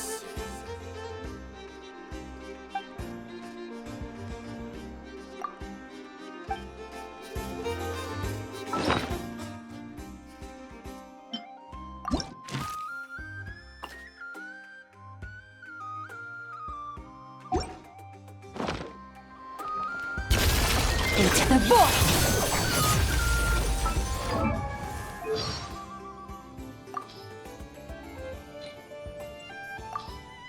I am Skirk, disciple of Sirtologi, the Foul. You've proven your strength to me along your journey, and earned the right to speak to me as an equal. Now, let me witness how your fate unfolds.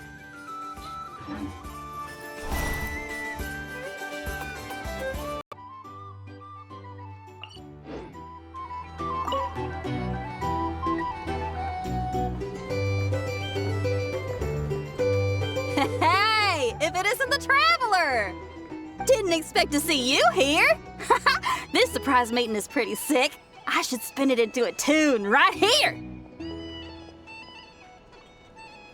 I sure am! Having a ball, to be honest. Fun is where the inspiration lies.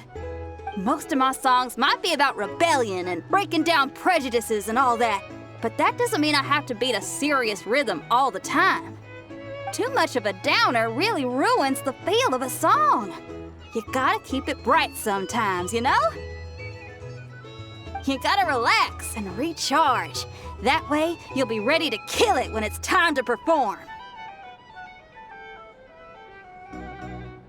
I guess I'm hoping for some sort of unexpected breakthrough? I've been so focused on writing new material, but everything I come up with feels old and stale. I need something new. So I decided to take a holiday to try escaping this prison I've built for myself. My last stop was Fontaine, where I saw a magazine with some photos of Nodcry. It got my creative juices flowing, and I was itching to find out more. Well, after looking into it, It turns out the whole atmosphere and way of thinking out here are like nothing I've encountered before. There's some group called the Frost Moon Scions who lean into some pretty far-out instrumentation. So I was thinking, maybe I could take some inspiration from the local folk scene and incorporate it into my own music. Sure!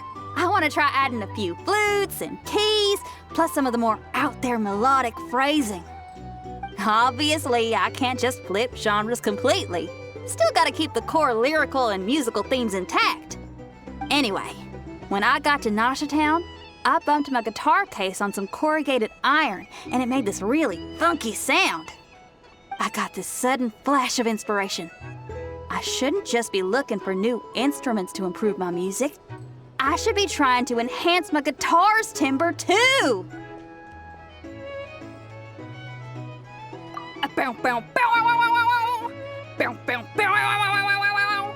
Oh, something like that. It's kind of hard to replicate a guitar with your voice, you know? Basically, I'm going for something punchy, compact, clean, and absolutely savage. If I could modify my guitar's acoustics, ramp up the compression, and add a second sound hole to boost the lower end frequencies, oh, I think I can get a sharper, more metallic sound.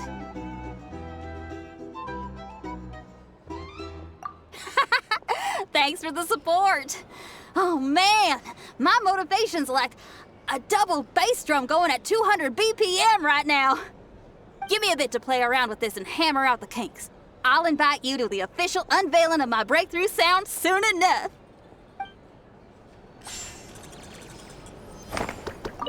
Huh. What style should I aim for with my next song?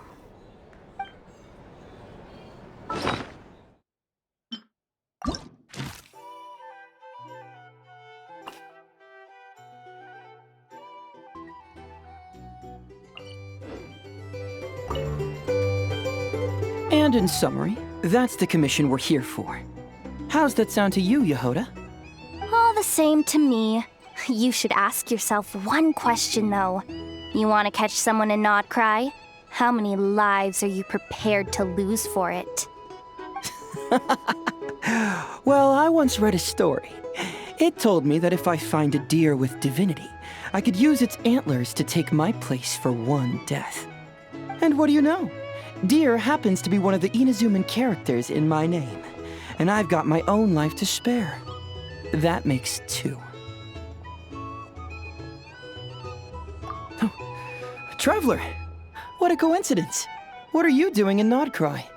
Another stop on your journey, perhaps? Sharp. I'm here in pursuit of a fugitive who fled Inazuma. He's racked up a real rap sheet, and he's always trying to flee further and further abroad. A few months ago, we received intel that he was hiding out in Nodcry and had joined a band of bandits. He soon returned to his usual MO, that is to say, robbing homes and raiding caravans. I think they called themselves the Seahook Gang or something. Word is they're quite a big deal in Nodcry and have taken in a fair share of exiled criminals from across Tevat. After that, I knocked on the doors of the Curatorium of Secrets, Mora in hand, and asked the boss to get me someone who could point me in the direction of this Seahook Gang.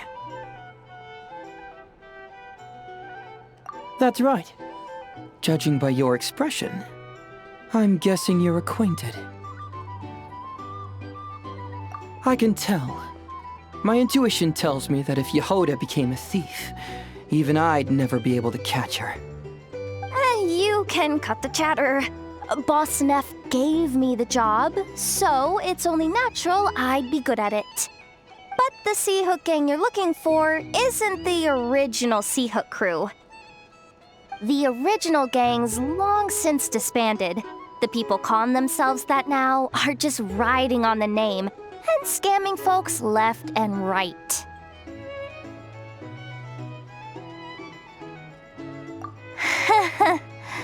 Yeah, I guess I do, huh? Interesting. This is news to me.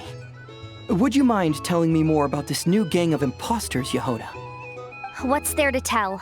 New or old, fake or real, the Seahook Gang are bandits. A bunch of scoundrels who banded together for Mora, then fell out over it. Their old leader wound up thrown overboard as fish food, while the underlings fought among themselves for the scraps. Some died, and others continued their wanderings. The long and short of it is that the old Seahook Gang are dead, gone, or both. Wait. Doesn't that mean some of the suspects within could have started going around, committing crimes again? When a house goes poof, the snakes and rats nestled within find other walls to burrow into. That's just how it is. Nobody wants to die out in the wilderness.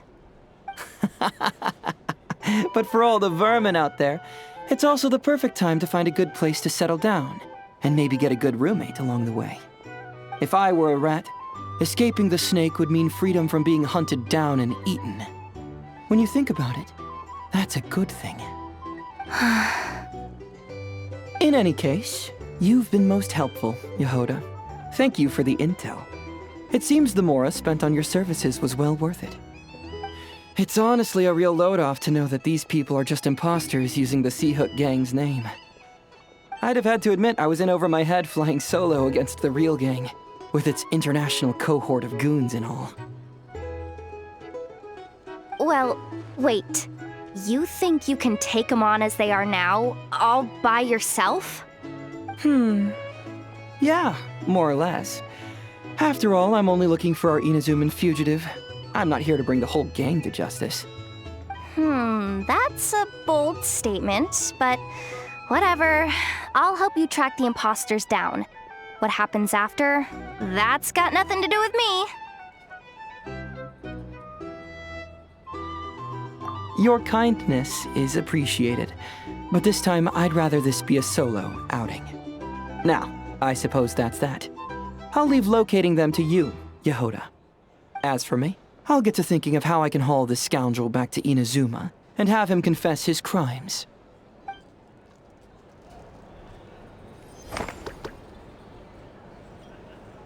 Something that'd get even the toughest gangster to spill his secrets most eagerly. Okay. You're weirding me out. Hey there. Looking for a drink or two?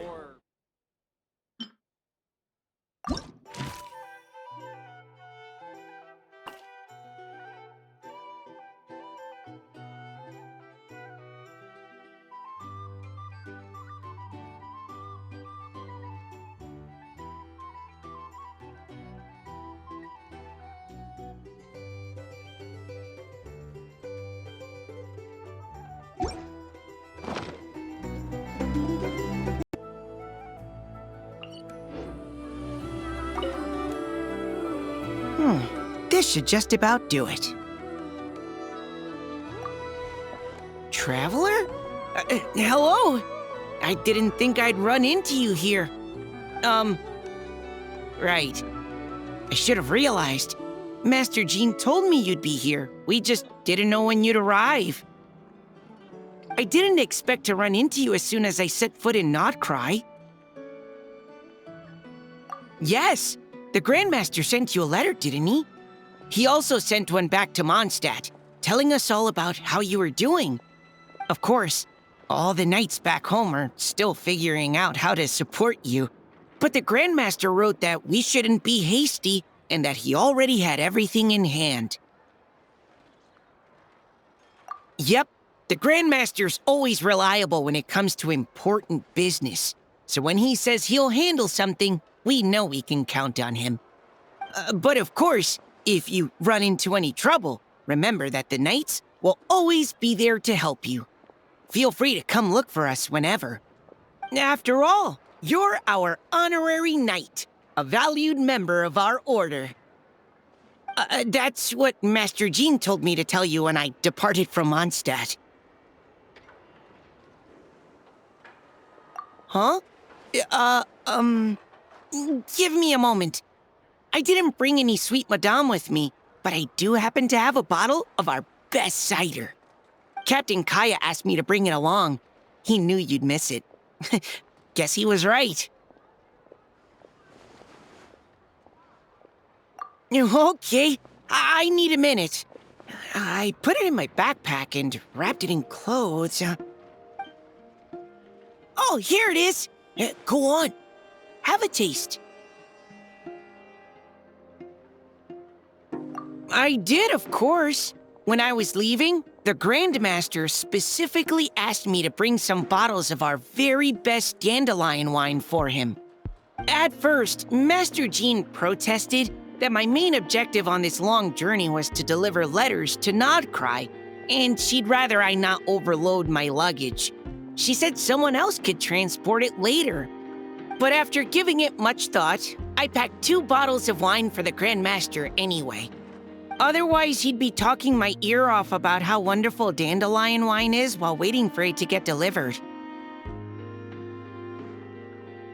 Oh, right. If you crave fresh sweet madams and steak, do come back and visit the Knights of Favonius' headquarters when you're free. That was what Amber wanted me to tell you. And that's all the messages I have for you. I should get going. Farewell, honorary knight.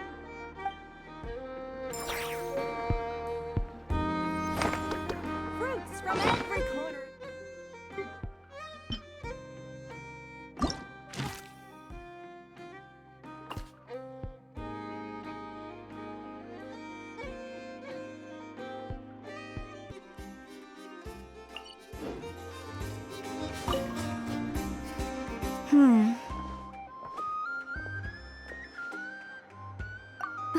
Well, if it isn't the Traveler.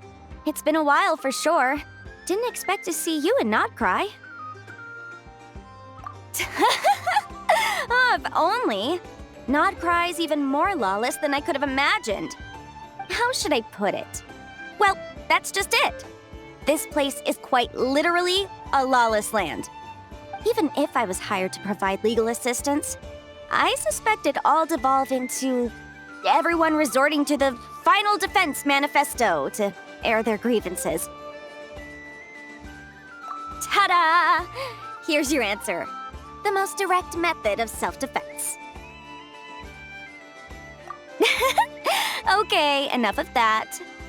The reason I came to Nodcry is to gather material for the new legal guidebook I'm co-authoring with Shinobu.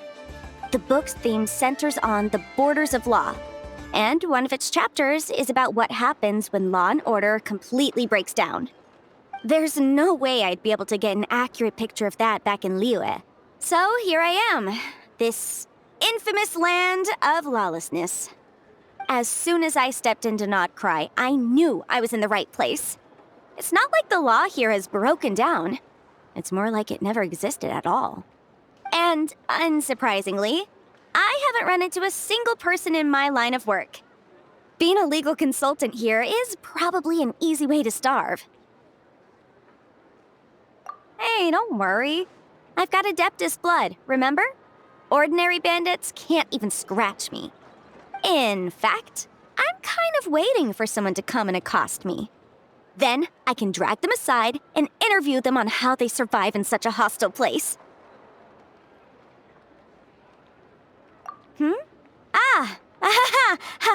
Yeah, you have no idea. I spent so long convincing her to let me leave. I'm sure my horns grew out a little. Why, yes, we talked it through. I definitely did.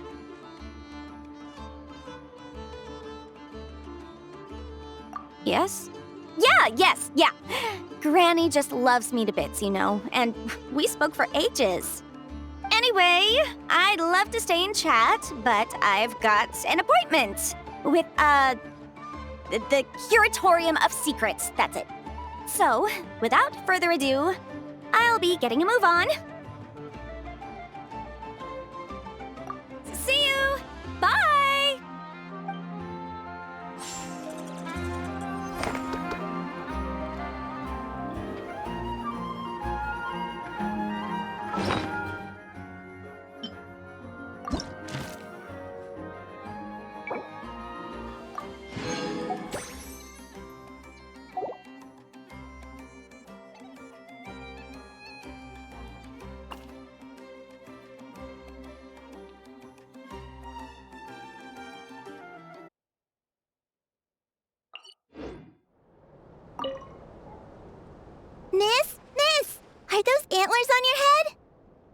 Wow! They look just like deer antlers. I bet they are. Just like us Frost Moon Scions. Yeah! Our Lady Moonchanter, Miss Lauma, also has a pair of really pretty antlers. I don't fully understand what's going on, but I'm quite sure my horns and hers aren't the same thing. I know! Miss Lauma's horns go up and yours go down. Wow! Are you also a Moonchanter, miss? Moonchanter? Well, I don't think I am. Moonchanter? That's a foreign term to me. I think Granny once mentioned an Adeptus who is related to the moon, but I don't think they were a Moonchanter, were they? Oh, no, wait! Granny told me not to tell outsiders about Adepti. So what should I say to these kids? But your horns are just as pretty as hers. Miss, can you talk to animals like Miss Lauma can? Oh, hey, my savior's here. Hey, traveler, over here. Let's skip that first. I need you to save me right now. If these kids keep asking me questions, I won't be able to hide my identity as an Adeptus for much longer. Ina, Kari, it's good to be welcoming to our guests, but if you ask too many questions, you may come off as impolite. Miss Lauma! Yeah, you're right. Sorry, Longhorn Miss. We asked too many questions. Sorry. It's just that we've never seen someone from outside the Scions with horns, so... All right. Come, Ina, Kari. You two should go home. I saw your parents on the way here. They must be worried sick searching for you. They're searching? Oh no! It's way past dinner time! We're dead meat. Daddy's going to scold me. Bye-bye, Miss Lauma. And bye-bye, Longhorned Miss. Thanks for your help, Lauma. I don't know how I would have wriggled out of this otherwise. I should have stayed in the library to search for information like you advised. Didn't think I'd be ambushed the instant I stepped outside. No need to blame yourself, Yanfei. The children are merely curious beyond their years and unaccustomed to seeing outsiders with horns. I apologize on their behalf for the discourtesy. It's fortunate that the Finches came to tell me you were surrounded by Ina and Kari. It seems my arrival proved timely. It's all right. I should have known better. That we are. Yanfei came to visit us Frost Moon Scions 2 days ago, saying that she wished to gather some reading materials. Since she came to study, I invited her to stay. Lauma's been a big help. I've gleaned lots of valuable information from the Scion's library. Maybe even stuff that'll give Shinobu a surprise. You're too kind, Yanfei. You were merely browsing our archives and writing down some of our customs. Although, I do not understand these borders of law you mentioned. As long as your time here has proven fruitful, then all is well. The borders of law are essentially... On second thought, it's not the sort of thing where a short explanation will suffice. Once the book's done, we'll just send you a few copies. It should be clear once you read it.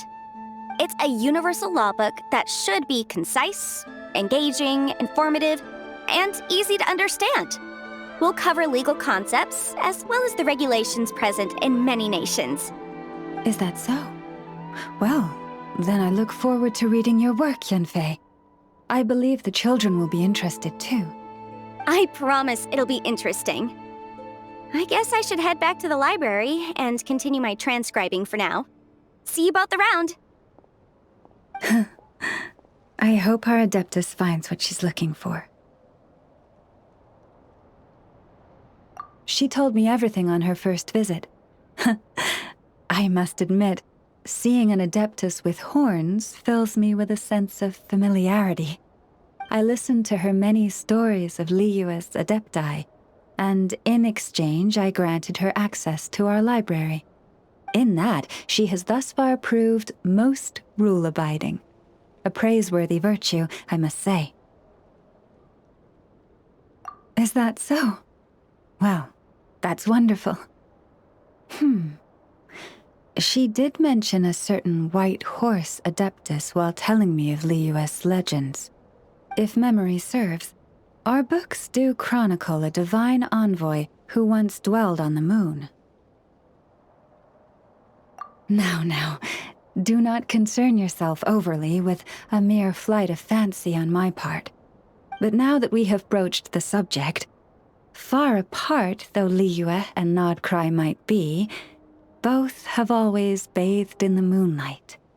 I pray that the people of Liyue may also be blessed by the moon, and lead lives of peace and prosperity.